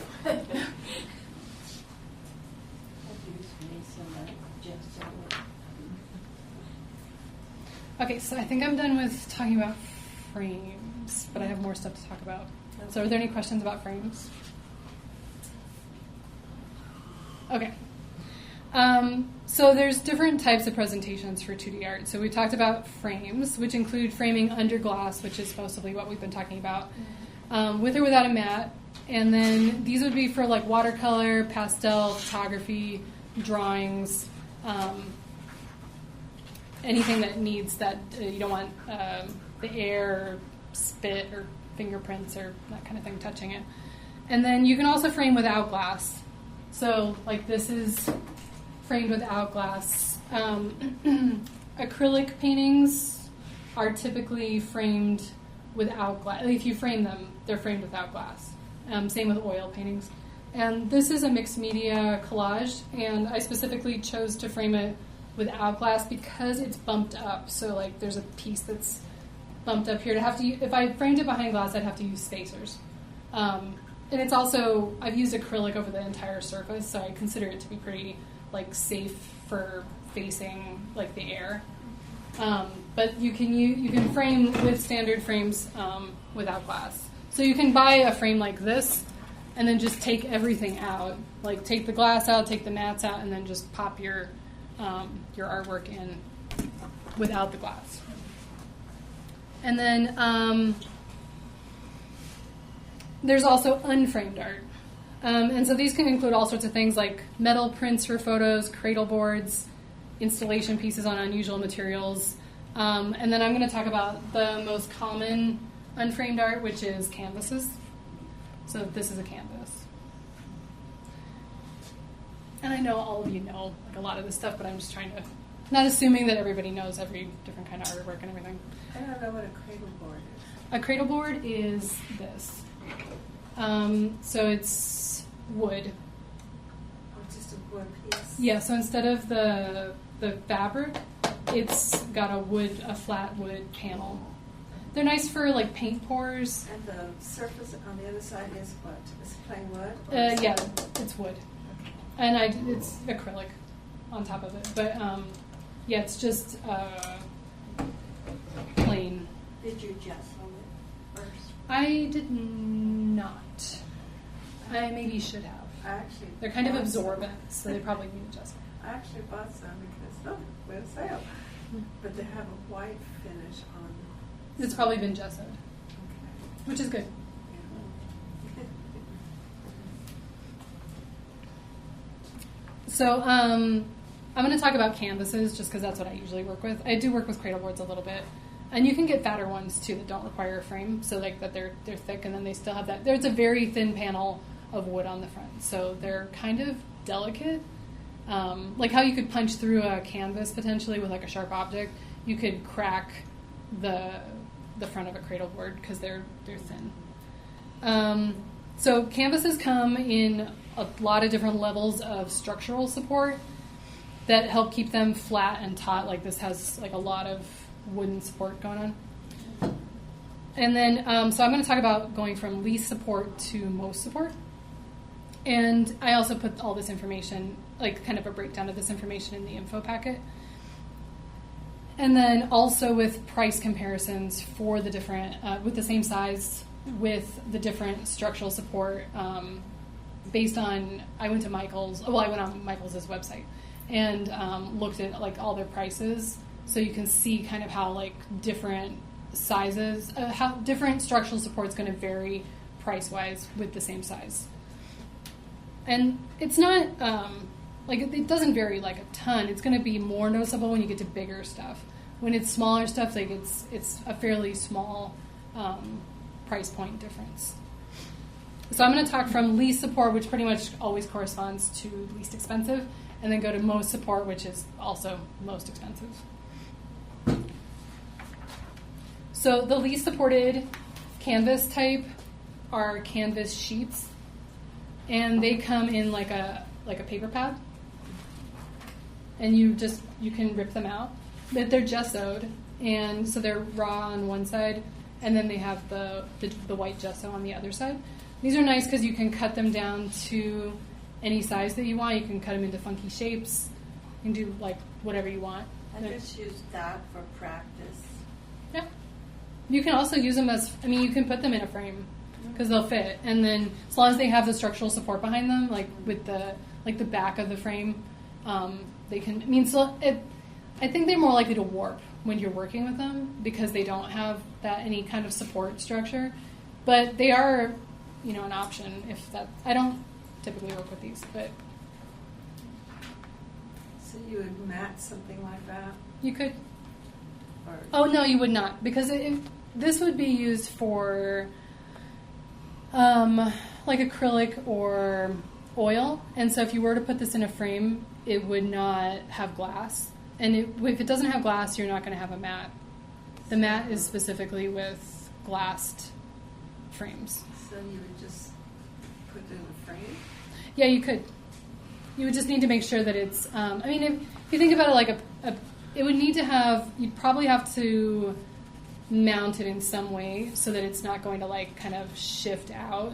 Like, so maybe like a little, I don't know, there's probably some kind of mounting glue or something that you could do in like the corners or the edges or something like that. You could glue it onto a board using acid-free glue and rubber glue or whatever. Yeah. Put it in the boards. A lot of artists do that. Yeah. But these provide like the ultimate flexibility with canvases. And they're really cheap. So, and so then the next step up from these are canvas panels. So these are mounted on cardboard, and they're real thin, but they don't bend. Like they have the structural support. So these are really nice. Like this is a canvas panel. I bought a black canvas panel and wanted to try out painting like from black instead of painting from white. But this is a canvas panel. This is a standard frame. I just it even fits with like the regular back of the frame. I didn't have to use clips or anything to get it in there. Like it's thin enough. I just took the glass out and then just popped it in there, and it fits. And I didn't have to do anything special because it has the support, so it doesn't need any additional support. And then you can't cut them or modify them, but they are pretty much always standard frame sizes, so they should pop into standard frames pretty easily. I would just check to make sure. There might be some funky shapes, but usually they'll fit in standard frames. And then the next step up from canvas panels are the I always get the name wrong. Oops, if I turn the page. Are the stretch canvases, and these come in a lot of different quality levels. So there are some, I couldn't find any, which is kind of nice because I think they're going out of popularity, which is nice, are the side stapled ones. So these in general aren't considered to be, these thin ones, these 3/4 inch ones, aren't considered to be professional by themselves. A lot of people just wire these and hang them, and I know a lot of members of the Art League do, and that's totally fine. This is more from like, if you're applying for calls, this might not be acceptable without a frame, which is why I put mine in floating frames, these thin ones. So these might not work, but for like you as a person, as an artist, like if these work for you and you just wire them, like that's easy. They're fairly inexpensive, and like these are a really good way to have like nice canvas artwork without having to get a frame and wiring it. So it's just really up to you. There's just more like, I don't really use them so much anymore because of what I'm submitting my art to. But I would say in general to avoid the ones that have the staples on the sides. Yeah, they're out of vogue right now. I They know, don't I'm do so that glad. anymore. I found a couple of canvases in my garage, and I saw it was all stapled on the side back in the... Yeah, I have some from college that we used for Yeah. like sketch paintings, and I'm just like, I'm like, because I can't even put them in, you can't put them in a floating frame because you can still see the sides. I painted it black around, painted over the staples, and got it. Yeah, and that's a good, that would hide, like, it's it's just, I feel like you're just fighting those staples the whole time. And like the ones without the staples are like the same price. I mean, I don't think the price changes at all. And like, it's just don't get the ones with staples on this. I don't think they make them anymore. I couldn't find it. I bought some of these things for this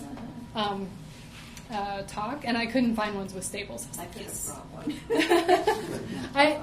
I've gotten rid of mine, so like this one. So then these 3/4 inch ones come in different variations too. So there's the ones with the side staples, and then there's these ones that are back stapled. These are pretty common. You can find these in multi-packs, in value packs, and I would say with the value packs, you're going to see a wide variety of quality with the value packs. Some of them are going to be, if you rub your hand, like this one's not bad, but sometimes they're kind of rough because the gessoing's bad, and then the corner, like this one's a little frayed. The corners are not handled very nicely. They're not folded. They're kind of, so just look at your packaging. Like it depends. It's going to vary a lot from brand to brand, and you're probably going to get what you pay for with them. So I would pay a little bit more and get ones that are just, you can just tell that they've put a little bit more effort to make sure that they're nice, and then they're nicer to work with. You're not fighting like the roughness of the canvas, that kind of thing. Well, you can get your multiple pack, because you're paying for the multiple, you can buy some good canvases. Yeah, I'm not. You can get them in multiple packs. Save money. Yeah, no, for sure. Some of them are just really. I've had some from Walmart. You can get those at Walmart. The Walmart ones are pretty good. Are they? Yeah, I think.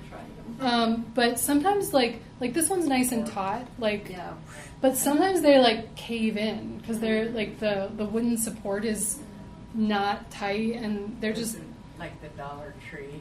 Yeah, the way they're stacked kind of wears each item within the thing. Yeah, but then some of them individually plastic wrap every other one. That helps. And then those ones seem to be, I've used those for paint parties and stuff, and they seem to be pretty nice. So, I mean, those are definitely a good option, and they're really affordable, and then they have the structural support, and you can put a wire on them, and if you're not looking to submit them for stuff, they're ready to go. Yes? So even though those are pre-gessoed or pre-primed, do you ever do another coat of gesso on them or anything? I don't, personally. I have gesso. I've just never felt the need to re-gesso stuff. But you can. And you could sand it. If you get it and you're rubbing your hand over it, this one's smooth. But sometimes there's little spiky bits. Then you just need to re-sand it. That's more in canvas. I mean, you can get your linen. Mm-hmm. If you're buying linen, that won't have that. Yeah. And going back to the fabric sheet, was that a canvas sheet? Yes.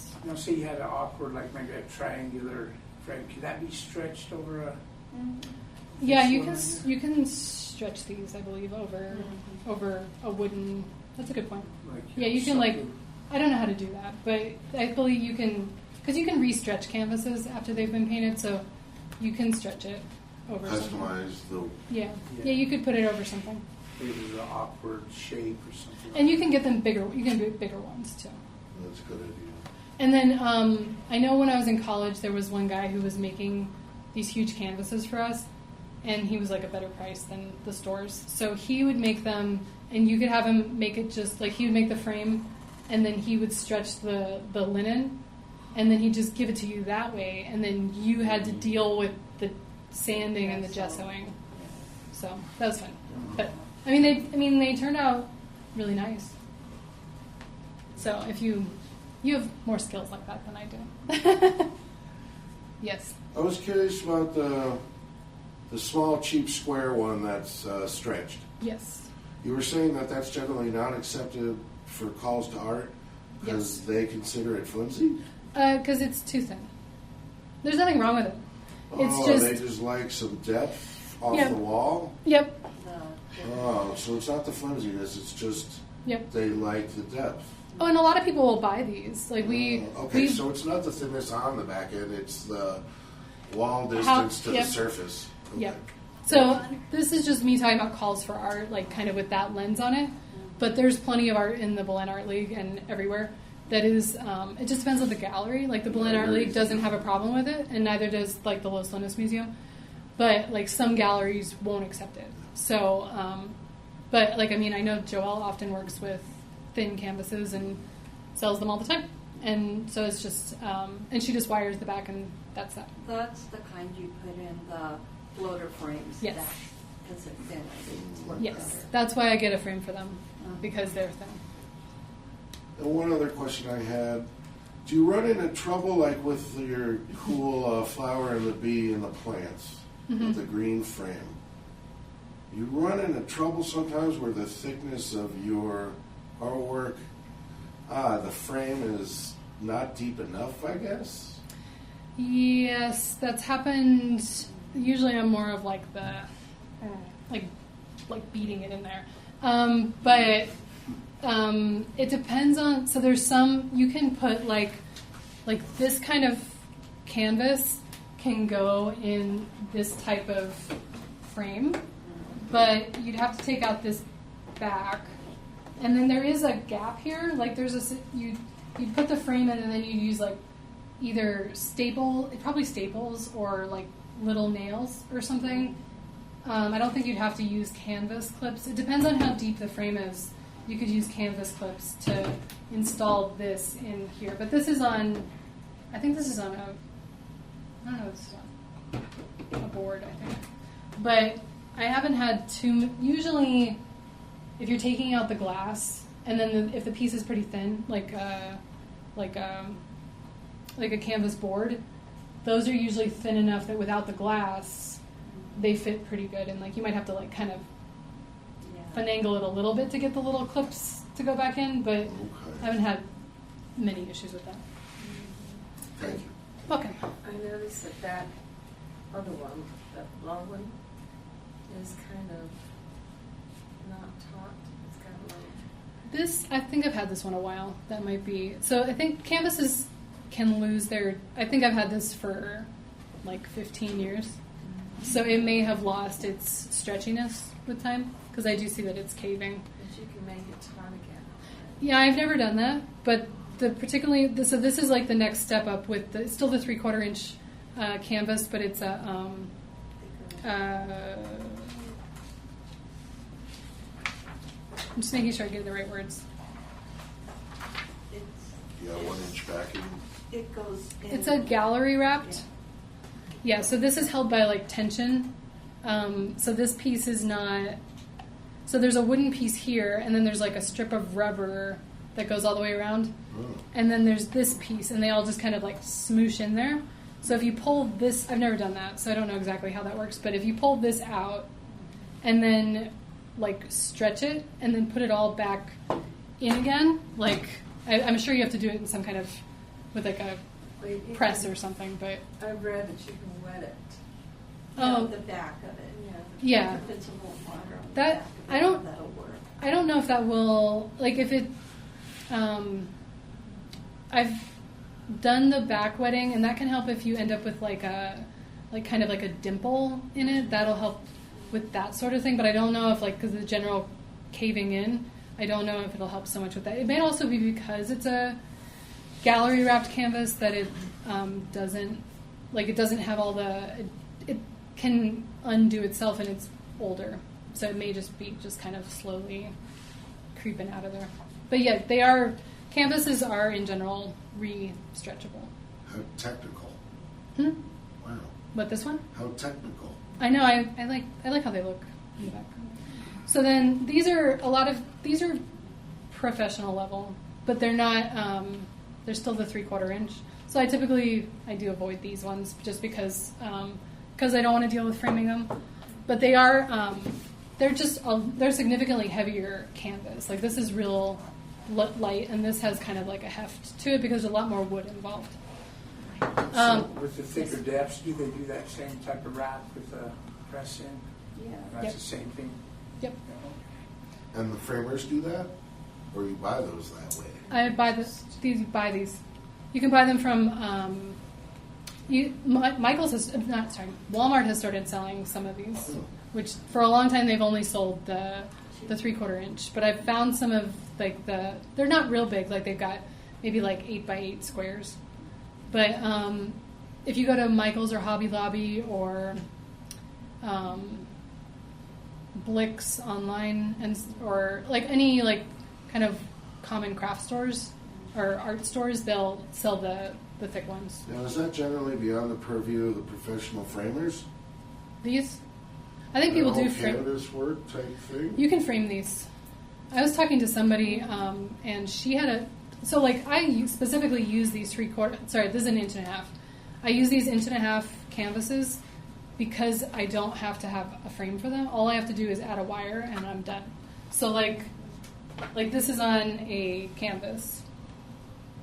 So it's just, like all I had to do was add the wire after I was done with my artwork, and it's considered professional, and all I had to pay for was the cost of it's more expensive to buy the 1.5 inch canvas than it is to buy the 3/4 inch canvas, but it's like, compared to the price of a frame, it's way cheaper. Yes? Why did you double wire? Oh, because of the state fair. I submitted this to the state fair 2 years ago, and they have a very odd requirement that your wire has to hit 2 inches from the top of the canvas, which normally it's normal to put your wire 1/3 of the 1/4 to 1/3 of the way down from the top, but the state fair specifically has this 2 inch rule, and I don't know why. So I've always had to rewire anything that goes to the state fair. I've seen 3-inch roofs. Oh, it's close. But yeah, so I don't know why it's them and the New Mexico Art League both have is it the same person who got involved with it? Like I've never seen it before, and it's both of them, and I'm like, okay. Monica, for gallery purposes, and you finish the sides, does that have to be a continuation of the original design, or could it be? No, I prefer to have my art wrap around because I like the effect of it. Like I've got her fingers like on the top, so I like that. But you can do like a solid color or whatever you want, so long as it's not white canvas or the original canvas. Yeah. So I just personally do that because I like when you're seeing it from the side, it kind of gives it almost like a little 3D kind of thing. And I like when people notice that. I just feel like from like the art, like from the viewer's perspective, it's like, ooh, that's like something it is like a little like Easter egg kind of thing. I don't know. But that's just me. You can there's a lot of people just do solid colors. I have a piece at home that I did in college, and then I didn't. It's 4x4, 4 feet by 4 feet, and I didn't do the sides, and I don't have those colors anymore, and I didn't want to have to figure out how to match it, so I just did all the sides green because I wanted it to be finished, but I did it years later, like finishing the sides, and I was like, let's just do it green and call it good enough. So then we talked a little bit about it, but the next step up from the gallery wrapped 3/4 inch is the gallery wrapped 1.5 inch, and it's the same mechanism with the rubber. I do have one. Sometimes they do like the back stapling. They are the 1.5 inch, and then they just do the back stapling. So you still end up with like that flap of fabric.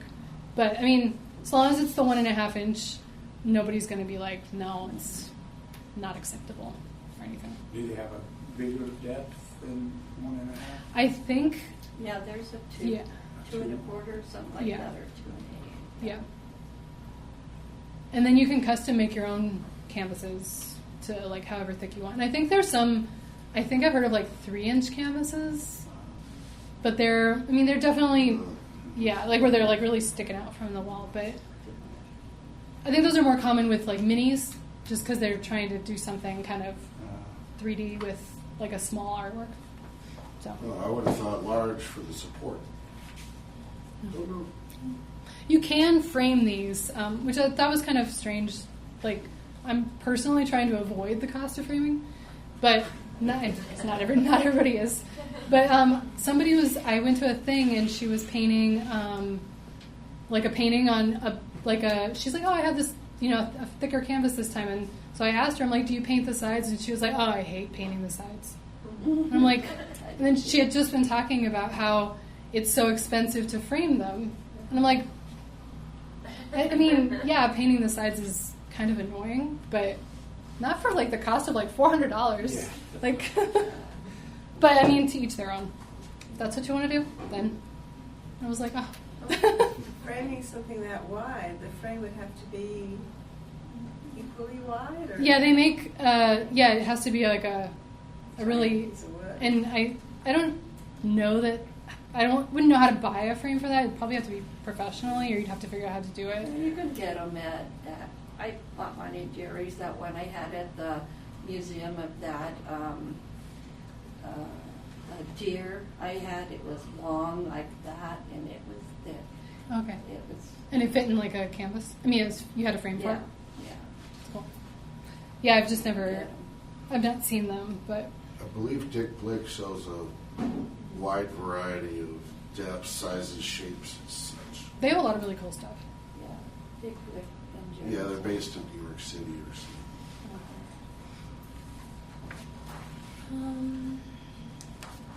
I just felt like I'd point out, it's been mentioned, the kind of cheap glass frame stuff, maybe similar to the gold one you've got here. As a photographer, I guess it's not appropriate to not have glass. Well, yeah. Maybe people touch it or smudge it or what, but so I always have glass, and I found that maybe 10% of all my works get broken. People buy them, they break, or just in handling to hang them up, they break. You could use acrylic. I broke 2 out of the 4 that hung up here for the May show. Oh. That's just frustrating. You could get I just wanted to point that out. Beware of. Yeah, just beware of the glass. yeah, glass is always risky. Because you're right, the acrylic's all wiggly. Mm-hmm. But you can get, if you get thicker, there's really nice acrylic. And you can't, like, but you could always, like, buy the frame, and then if you go to, you can buy, like, sheets of acrylic, or if you go to, like, Ace, they could probably cut it. So I don't know whether other people have trouble with the breakage of glass. But Yeah. We've had, keep in mind with frames that aren't so sturdy, I would say. I think that's what ends up happening, just the normal course of handling. Yeah. Cutting Yeah. acrylic is pretty tricky too. I mean, the thicker it gets, the more chance that it'll crack and split through stuff. So I'm kind of with you. Avoid framing if you can. yeah, that's kind of why I've gone with, it just seems like it's a lot of extra expense, and It's then its own pursuit for sure. Yeah. And then you have to, like, I don't have to protect, like, I put like a towel over it, like when I'm dragging it around the thing. That's it. But it doesn't, it just lives in my closet, and that's fine. Like, I don't know. They're sturdy enough that they're not, unless you're like dragging them on the ground, they're not gonna, like, I haven't found them getting damaged or anything. Bless you. And may I share for just a moment Mm-hmm. the mat cutting someone had brought up. One of the nice things about cutting mats when you start to pursue it is that you can really customize the way mat stuff works. I noticed a fella did it just had a southwestern effect of like zigzags and things around, kind of incorporating design into the artwork itself. There's some really with there's some yellow really and cool red ones. and things, and then I've seen also people have a cutout maybe if you wanted a nameplate for a historical or a significant piece Oh, with yeah.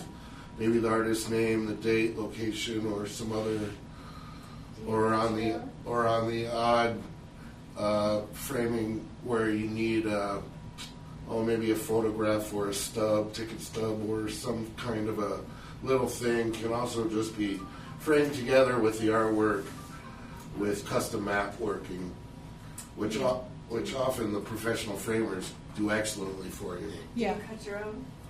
I have cut my own. It's difficult. It's difficult. Yeah, PETA. Yeah, fair enough. I just wanted to share that for those who maybe.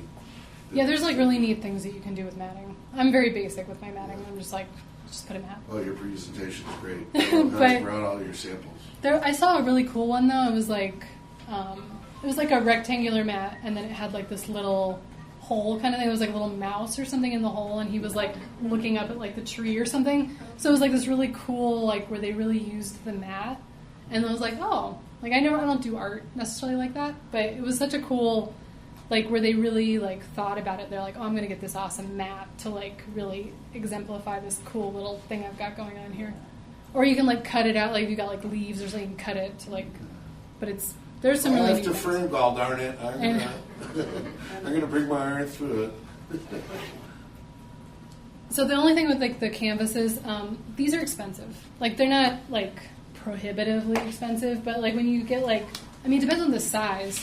They can get like quite pricey. So like a 16 by 20 of this is $16.50 on a Michaels sale, which they run sales all the time. So like it would normally be $33 for a 16 by 20 in this. But I would like Hobby Lobby and Michaels run 50%, like buy one get one for a penny, or buy one get one free, or buy two get two free all the time. So I would recommend waiting. I think Dick's Flicks does that too. So I would recommend waiting until they do a sale, because why not? But but then like a canvas sheet of 16 by 20 is $2, and then like this level would be $10. This is taking into, they're all on the sale price, so like $16.50, $10, and then like this would be like $8. So like this works out to about double, if not triple, the price of like the corresponding thinner canvas. But if you're feeling like that you're going to need to frame something, like this is a way better price point than having to put it in a frame at some point, because the frame's going to cost like hundreds of dollars, depending on the size. I mean, smaller ones are going to be cheaper, but It depends on what the fabric is, whether it's linen or whether whether you use thick canvas or thin canvas. Yeah. Or, But I mean, I just bought like regular. I bought like a canvas like this, and I think it was like $25, and like that's it. Like I won't have to put another expense into it. All I have to do is wire it, and then it's done. So I'm just more like, if you're like looking for options of like how to save money in the long run, like paying a little bit, I would recommend paying a little bit more in the short run to get nicer canvases, because it does end up being a lot cheaper overall. And then waiting for the sales, because they run sales very regularly. Like usually it's like at least a week every month. So just if you can like delay until you can go and get one. And then the last thing I wanted to talk about, so that's it for canvases. Did anyone have any questions on that? Have you ever looked at Art Flex canvases?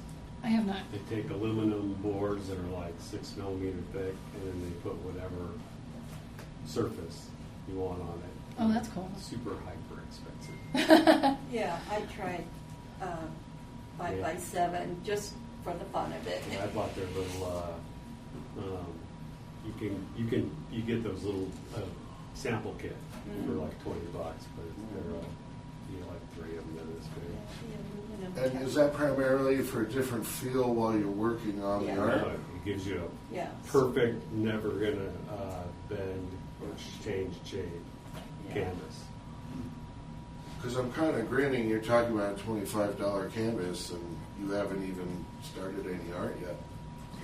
What do you mean? I'm a photographer, so it's fascinating to me, just Oh. your mindset of...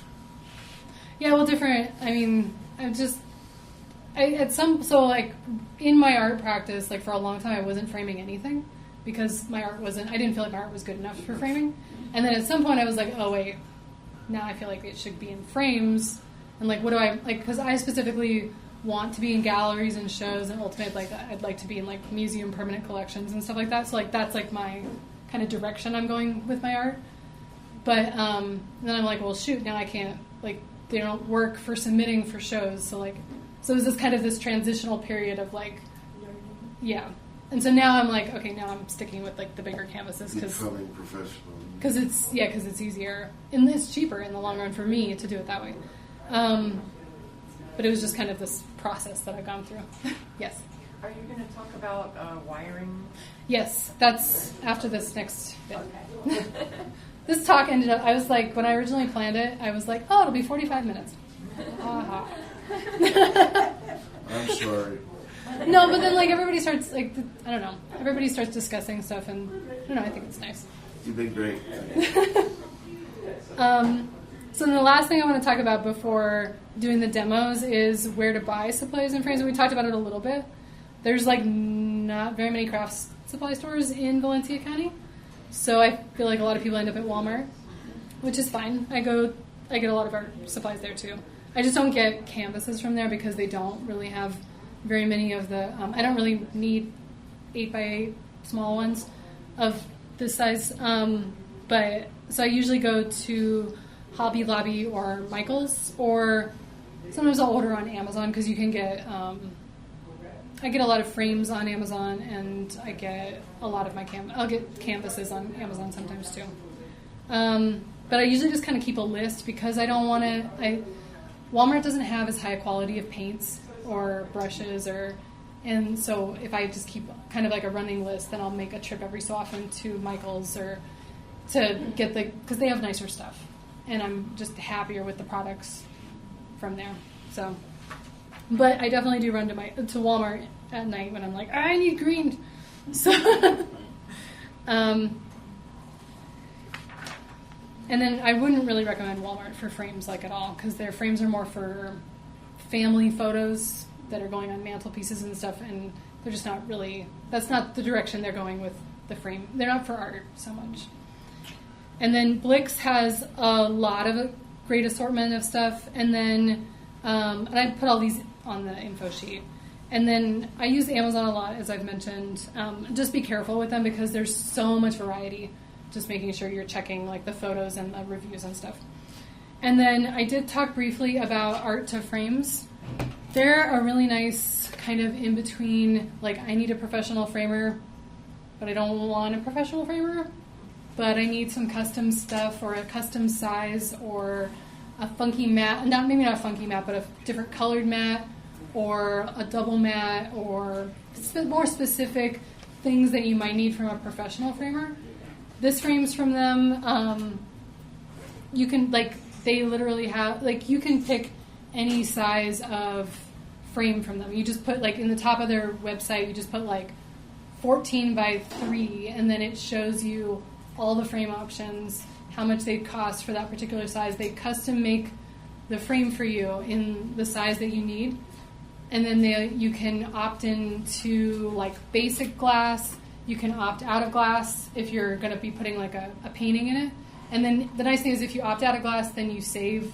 However, they'll take that off the price. And if you opt into basic glass, that's just the normal price. Then you can opt into it'll show you the different levels of glass and acrylic that they offer. And you can be oh, it's only an extra $2 for nicer glass, which I think is how I ended up with this glass. And then you can just get the nicer glass. Or you can get the non-reflective, the UV blocking, whatever it is that you want. And then the only thing is that they're just going to send it to you in a box. They pack it really nice, but then you have to be able to do all of the putting it together. So you have to be able to use the drill and, putting it in there and making sure you don't have dust behind your glass and stuff like that. But as opposed to, it's much cheaper than using a professional framer, but you do have options with the mats and all sorts of stuff. So it's really nice if you want something nicer or more specific without having to pay a professional framer to do all of it for you. So is that art numeral 2? No, it's TO. And I wrote it on the packet. But they're really nice, and they've always if you're I want a black frame, there's literally 50 black frames to pick from. This is from them. That's how I got the one with the texture. And then So I don't think you can get floating frames from them, but anything that's kind of this style of frame, the kind of the standard frame, you can get from them. So I don't use them a lot just because I've found a lot that work for me on Amazon, but they do work well for any, like, it's a much cheaper option. I want to say it's like a third of the price of professional framing, so it's still it's more expensive than buying pre-made stuff, but it is less expensive than going the full professional framing route.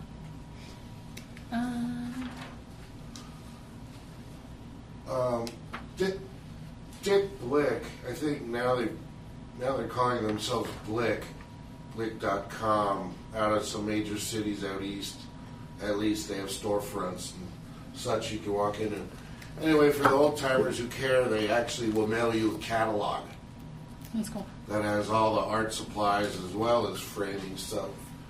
If you prefer the non-digital way of looking at things, they're not the cheapest price necessarily, but they have big choices from value, budget value, and they run sales to too. Professional.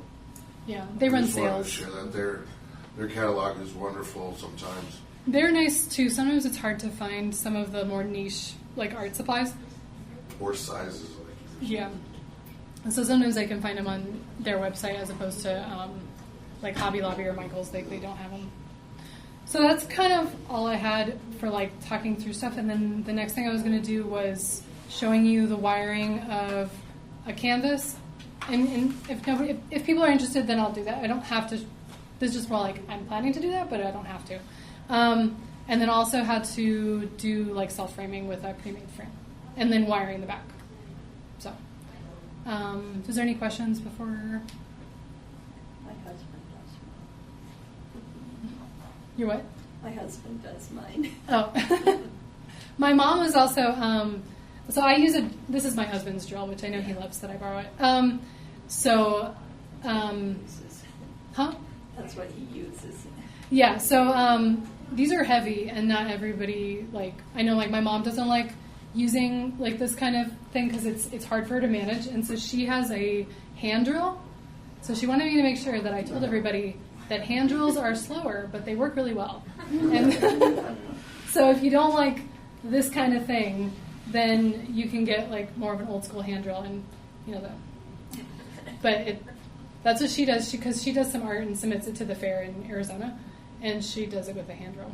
So, yes. I've never used I've always used the eye screws, and the other ones are called what?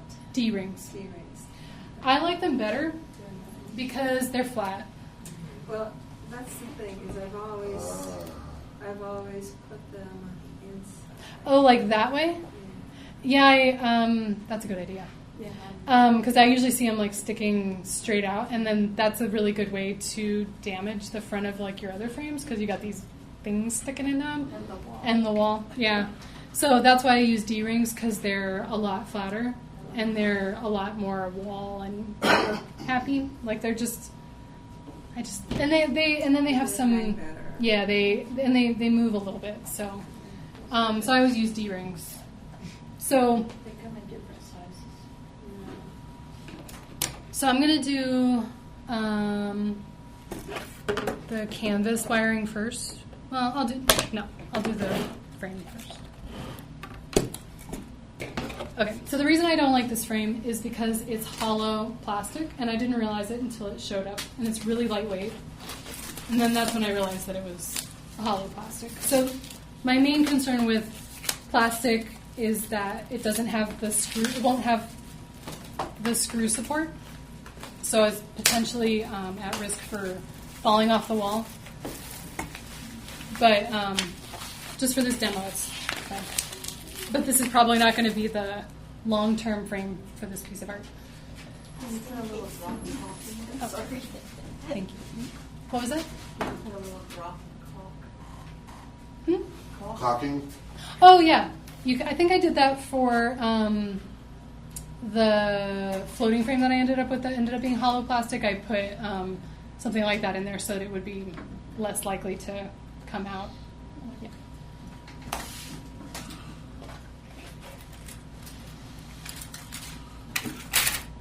Okay. Does your husband make any custom frames for you with a chop saw, that kind of thing, like reused wood and such?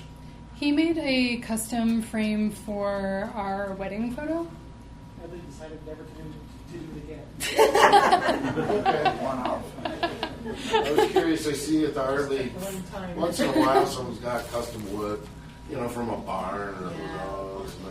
It often has a nice look, but I imagine it's difficult. You need an excellent saw and your angles. Yeah. The saw is not the hard part. Lining it all up, assembling it, and sanding it properly is the hard part. Yeah. Yep. So this is the artwork I'm going to frame. I picked this frame because it was going to show up in one day, and I feel like the gold kind of complements the colors I've got going. It's fine. I don't know. and I wanted one that had a mat. So this is an 11 by 14, and it has an 8 by 10 mat, and then this is an 8 by 10 artwork. So I try to be extra careful to not have to redo stuff because I got dust or fingerprints or stuff in there. So I do like to wear gloves. And then Joelle was nice and gave me a tablecloth, but otherwise I'll put like a cloth down, because if you're on like a hard surface, I'm good at scratching my frames, but it's nice and pretty, and so like it'd be suck to like get your brand new frame and then scratch it all over, whatever surface you're working on. So I try and like put it on something soft so that I have a soft surface that it's not going to scratch it. So I like to have some margin around it so that it has some support behind the mat, and it isn't just going to... I'm always a little worried that my artwork's going to like fall out of the mat or start to shift or something, so I like to have a little bit of extra, but this is like a little bit much on this end, so I'm just going to cut it.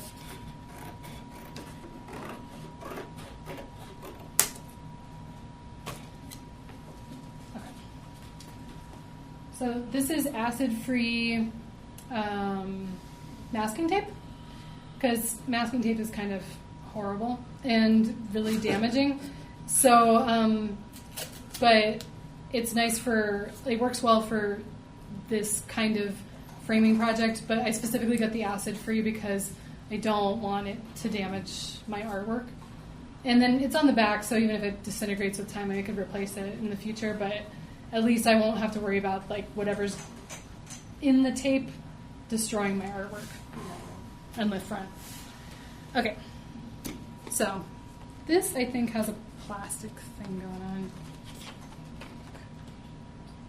Yes. Okay. So I'm always paranoid about dust. So I always do, there's a plastic film on it, protecting it on both sides, I think. You need a hand with the... It's okay. Oh, you got it. Thank you. Yes, it is on both sides. Okay.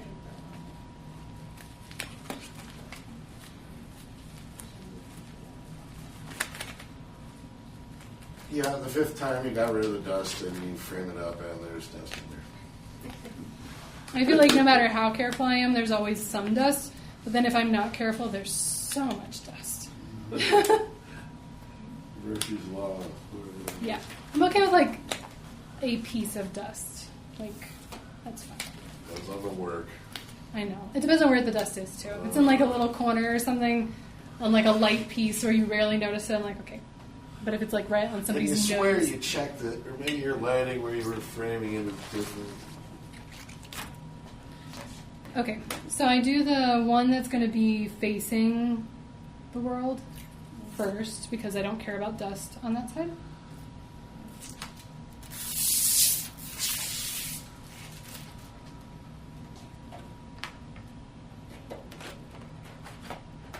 And I keep having my mat upside down because I'm trying not to collect dust on it. Okay, so I have this is, so I have my mat and I've got the plastic off of this side. And not all of them come with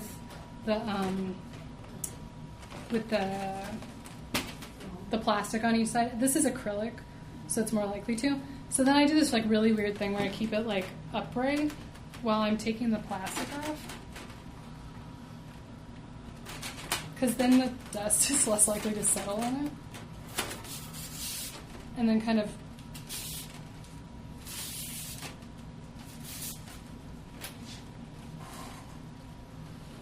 where did my and then I also just kind of smash it all together to it looks really weird, but when you've gotten dust 1,000 times on everything, just like you just want nothing to be getting in there. Okay.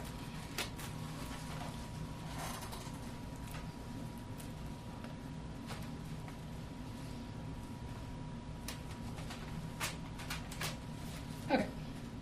So I've finagled it back in there, and there's no plastic on either side. And then I look for dust, which looks pretty. Okay, on the outside. Okay, so there's no dust for now. And then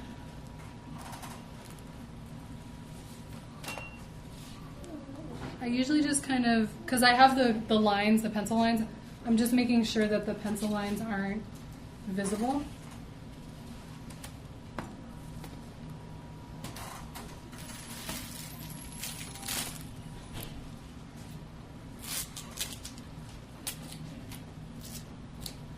And then I just do one piece of tape at the top first, and then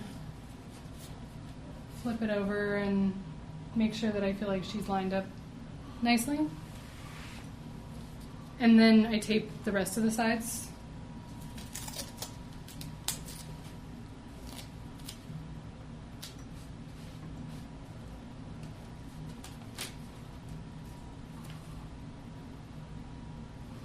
Which, like, if you see on the front, like, it's the same amount of matte on each side. But on the back, like, there's a lot more matte on the left than there is on the right. Like, it's real thin over here, and, like, this has, like, a lot of space. So, like,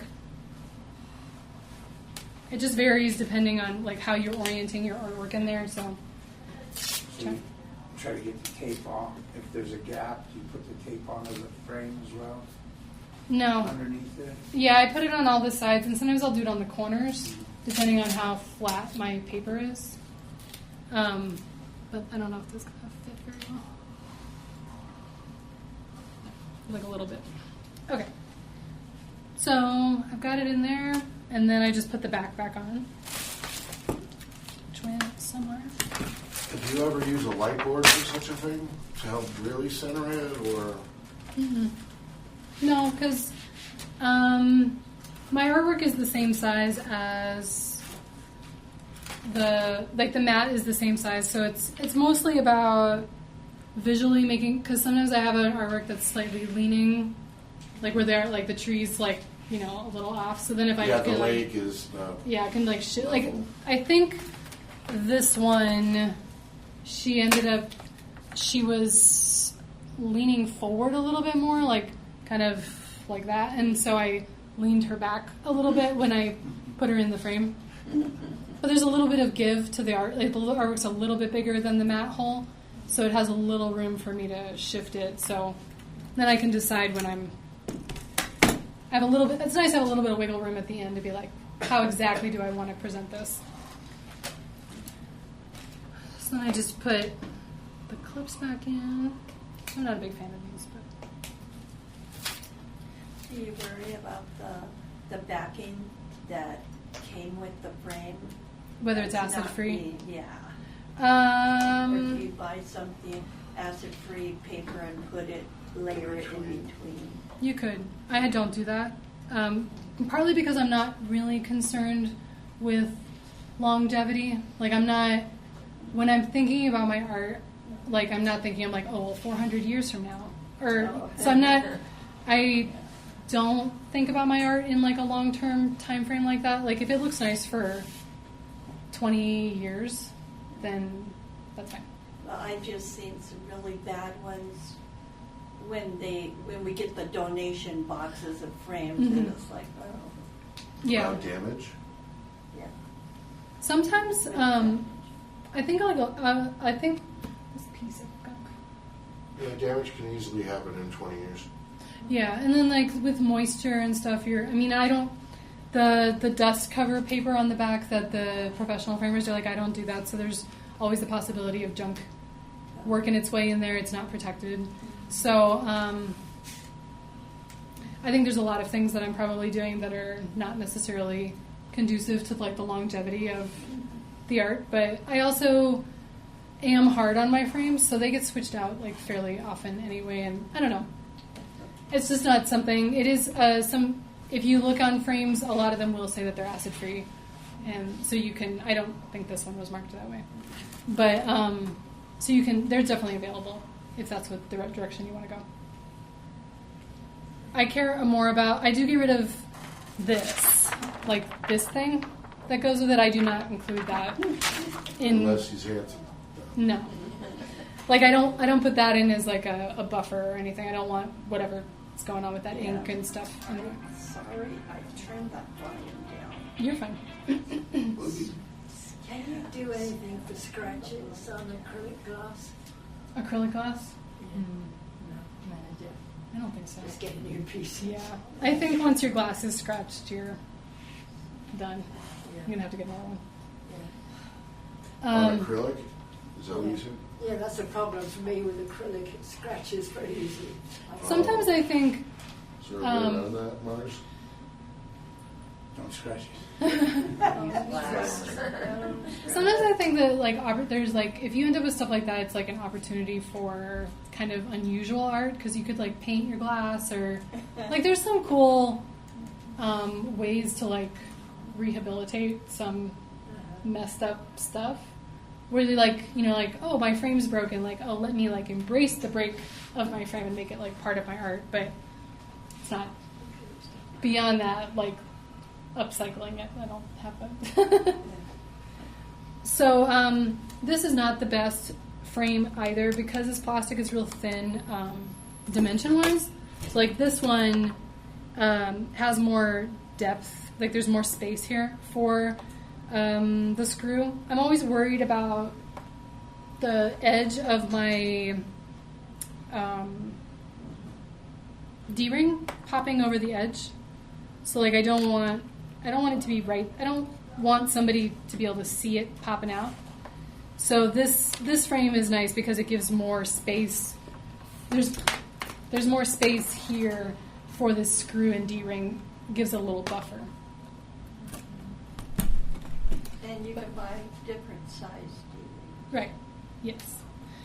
And there's double ones. So some of my bigger canvases, not this one, or that one. Some of my bigger canvases, I've got ones like where this panel here is longer and it has space for like 2 screws. Those are nice for heavier artworks. You're like get more support on the frame, so it's less likely to fall. Anyway, we're gonna give it a whirl with this. My very official broken ruler. It's a better size. So I had like 4. I had like 4 of these. So I broke one of them in half. I'm like, yay! The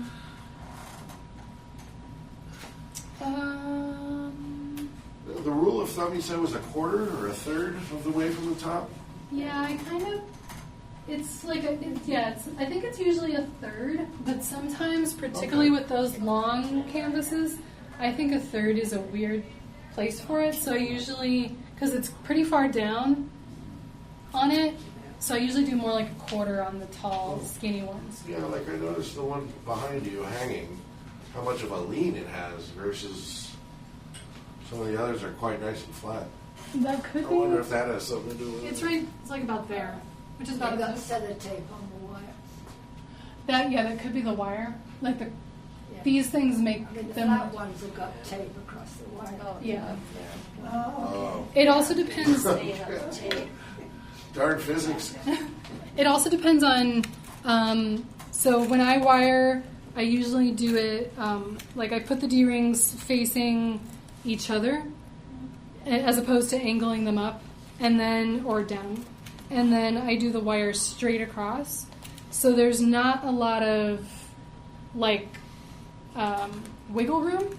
Like there's not this extra wire that can potentially bow out more. Some people I've seen have very loose wires, and if you have a very loose wire, it's just gonna hang farther out because it just depends on. So this may be a looser wire, I don't know, but sometimes it can be. So like if you do it nice and taut, then it will just naturally hold back more. Okay. So this frame is 11 by 14 or 15 on the outer side. So I'm just going to go like 4 inches down, 4.5 inches down, just to be a little on the more of like a little less than a third. So I just measure down, and it the nice thing about wiring is that it doesn't have to be perfectly exact because you can shift the picture back and forth. And it'll, like with a sawtooth, if you're like off, it's not going to hang straight. But, or if it's off, if it's not centered or if the weight's distributed wrong. But like with the wire, you can like slide it and then get it to hang straight. So, I'm just going to go 4.5 inches down.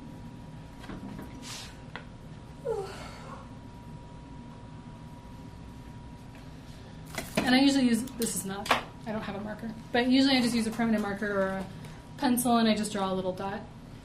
So then I use these like little screws. Usually these are the kinds that come with picture hanging kits, but I'll usually just buy them independently because you get a lot of random stuff in picture hanging kits that I don't use, like the eye rings and the little things to help support your wall with a nail and stuff I just don't use.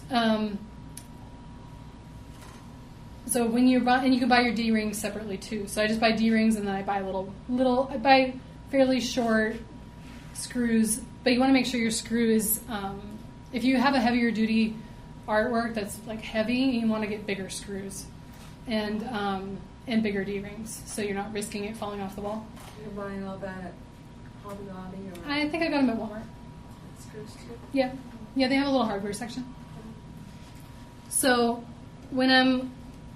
So I've got my little dots of like where I want it, but I want to make sure that the end of this like D-ring is not overlapping, like going off the edge.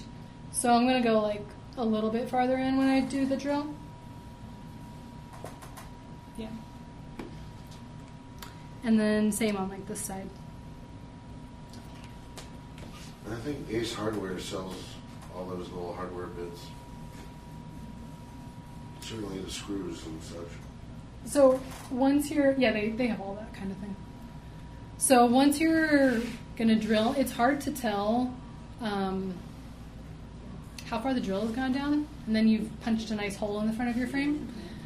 So it's helpful to put a piece of tape on your drill bit to mark, because then you can see it more easily.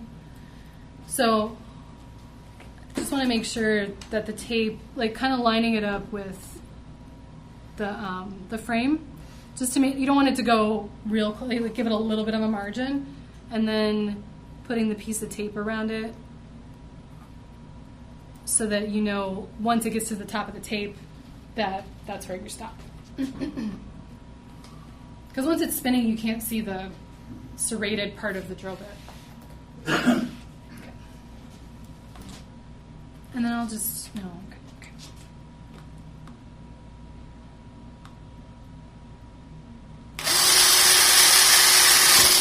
See, this is not a good frame. Ugh. Oh, yeah, it dented the front. See, this is why you do not use hollow plastic frames. Because it punches through and then just like went right through because there's no wood. But if you do the wood, you feel it just like going down. So I'll be more careful on this side. But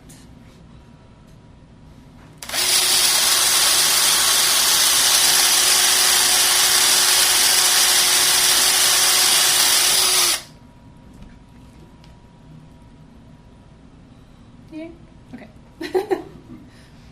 I was like, we tried, like, I ordered this one, and then it showed up, and I was like, oh, it's hollow plastic. And then, so he was coming home from work today early, and I was like, can you go by Hobby Lobby and buy me, like, a wooden one? I don't care what frame it, like, what color it is, like, just get me, like, a wooden one with a mat. And then he went, and they didn't have anything. And I was like, no! I'm going to have to deal with this stupid frame. But, like, I'll just have to tell everybody that don't buy this kind of frame. Right, because then now that you're screwing it, it's just not going to be strong. I know. It's only going to be right at the... It's going to want to pull out. Yes. Which is also why I brought the other one, because I was like, this is the better example.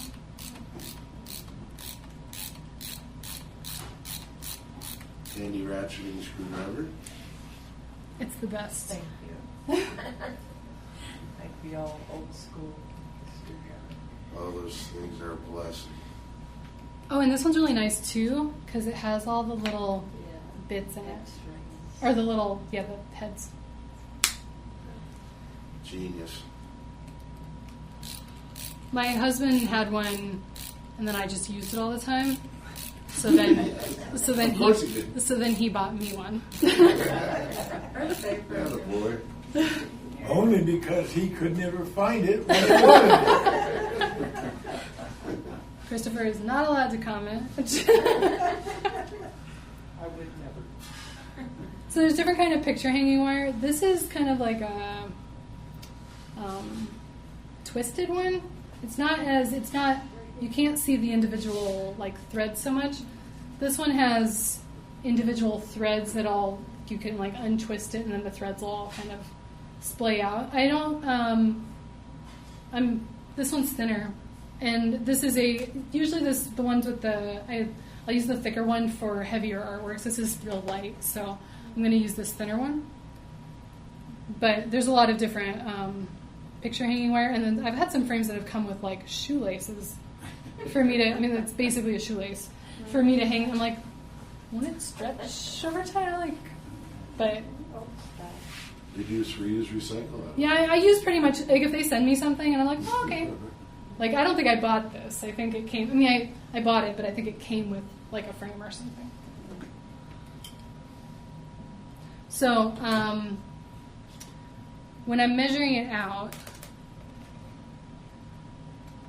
I put it through, like, I want to be able to twist it, like, quite a bit. So I just kind of push it through and then bend it so I know kind of where I'm going. And I'm going to go there, and then, so...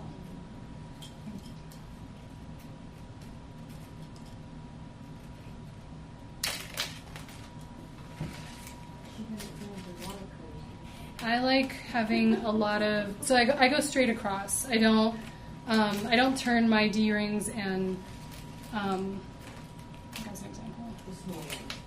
So when I do it, I go like straight across, but sometimes folks they'll tilt their D-rings farther up and then have like the wire going higher, which that's fine. It's going to make your artwork hang out, like angle out more from the wall a bit. But it's more of just a preference. I prefer my art to just be a little bit more upright and flush against the wall. But it's definitely just a personal preference on what you prefer with wiring. So I kind of eyeball it. And then I'd like to go both ways. So I'll wrap it for a while in one direction, and then I'll turn around and start going back over it in the other direction, because really that's the only thing that's really holding, that and the screw is the only thing that's holding your artwork on the wall. So I like the opposite tension of it's less likely to unwind itself. I've seen some very short picture wiring, like where like it's real, like just a little bit, and then it's just wrapped a few times, like very close to that. Those are a lot more likely to, from personal experience, to fall off the wall. So of all the things to like save money on, I would not save money on picture wire. Like, just use it all. Husband's cutters? Yes. Yes. One of the things I like to do when I'm doing picture wire is I find the ends of the wire are a bit pokey sometimes. So the tubing, plastic tubing you get with oxygen, Oh, yeah. I cut 2 little pieces, an inch and a half or so, and I put those on the wire as it goes through the earrings. That's a cool idea.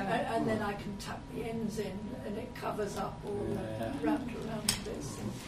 That's part of the reason why I go all the way back to the D-ring, because those pokey ends are here now. Yeah. And if you're holding your artwork, you're more likely to hold it there. So you're far, as opposed to having these little things here stuck stabbing the sides of your And hand. if you have a little bit of plastic tubing Yeah, that's a on real- either end, it covers it all up. That's a really good idea. And then that keeps it from shifting and stuff Yeah. too. So, and then I'll usually take like a business card and then write the title. I have matte business cards, so I can use like a pen or marker on them. And then I'll write the title and the year, and then just glue it on the back. And then that's it. So, and then the process is fairly similar, very similar for a canvas.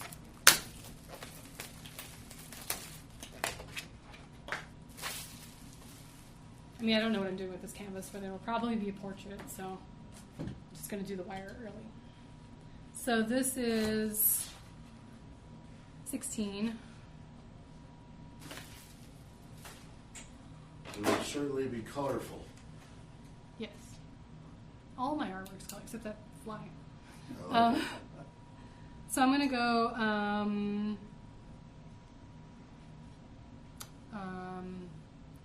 5.5 inches down.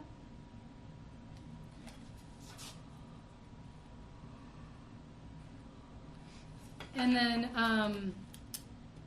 I do it in the exposed wood area. If you don't have exposed wood, like if you have like this kind of canvas, or this other one that I have is also the thick one, but it has it's stapled and it has so if the wood's not there, you can just do it on top of the canvas and just drill through to the wood. But just make sure you're in, like, there's some like holes in the wood for how the wood comes together. Just don't do it where that is. So do it in like the solid part of the wood. But this kind is nice because they're just really heavy duty. So it would be kind of hard for me to drill all the way through, but just because it is so thick. But particularly on the thin ones, still doing the same thing with like where your tape is, so that you're not drilling like too far. I would use an iron on that other one. Oh, you mean like in there? No, yeah, on that little square one. Oh, you mean like poked in the side? How do you drill? Like, do you just drill like that? Careful. You don't have to, you can just. Or I'd use an awl maybe of just, poke a hole rather than needing the actual drill, because a lot of the little screws, they'll just start to dig themselves and shouldn't split something. And you can also get a 400 thousandths drill Oh. at the drill shop, which means you only go put a pinhole in the wood. Now you take the eye and you just start it. And if you don't have a pencil or a piece of metal, something like a hair clip, Yeah. to put in the eye and turn it, pull it out, put it in, turn it, pull it out, so you only set the eye to the loop. Oh. And it should hold. Yeah, eyes are definitely. I know a lot of people use them. I just never have. But I think I got like comfortable with this D-ring option, and it works. So. Does a self-drilling screw require high speed? Well, at that size, you're not going to want a self-drilling screw because you're going to have to hold it and let it drill. And then They make these little self-drilling screws. They're like pointy and yet half of it's almost a combination of a drill bit and a screw in a screw. So At that size, though, you'll only. Yeah. that way you wouldn't need the power device. You could just use your hand tool. But at that size with the self-tapping screw, if you only have, let's say, 3/4 of an inch to play with, you'll only get about half of that of actually having threaded, because the other half will be the cutting bit. So you'll actually lose a lot of threads and lose a lot of strength of the screw with the self-tapping screw. Well, she's using the thick one right now. So. Yeah, I'm like, to your point, the self-dragging screws, the self-tapping screws, you lose a lot of strength. Oh, okay. So this is pretty much the same, except should work better.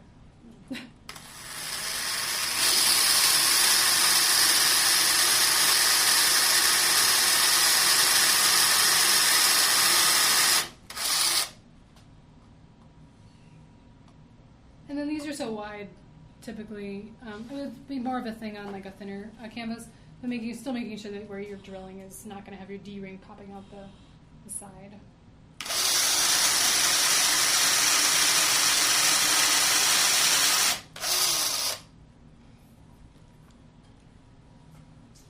So then I just do the same thing with screwing it in and then doing the picture wire. And then D-rings, if you haven't used them before and are interested in using them, they do have a right side and a wrong side. So there's a flat side and then there's a curved side, which I don't think you'll be able to see from here very well, but the flat side goes against the wood or the frame, and then the curved side is against the wall. But that allows it to flip like that. If you do it the other way, it doesn't flip. So. And where do you buy those? Just wherever? I got them at Walmart. Okay. And then you can get, I'm sure eye-rings are in the same place. Probably right next to each other. I actually found that Walmart had better picture hanging stuff than Home Depot did. Which I was like, oh, I'm going to go to Home Depot and get all this cool stuff. And I was like, oh, you don't have anything. So, and I'm going to use this other wire for this because it'll be a heavier piece.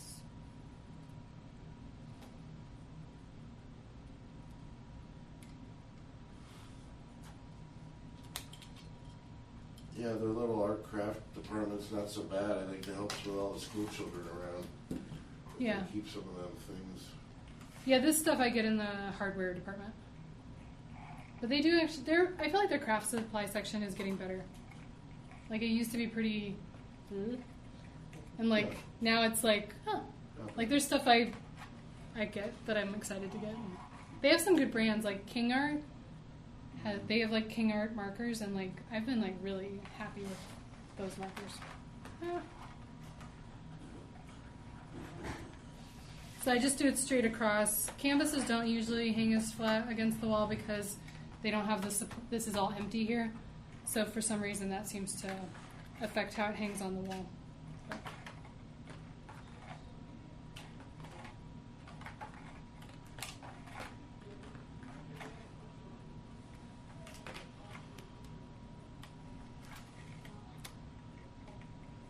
Is that multi-filament wire you're using? Yes. This one is. The other one was not.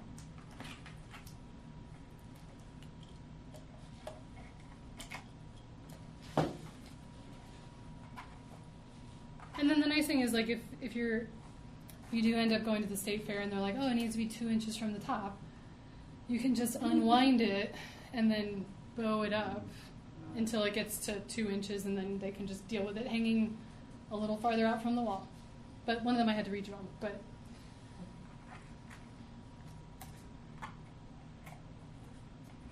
the nice thing about the wire is that, like, if you don't, you can always tighten it if it's, or adjust it, or put a new piece of wire in. So that's all I had. I know it's a long, thank you.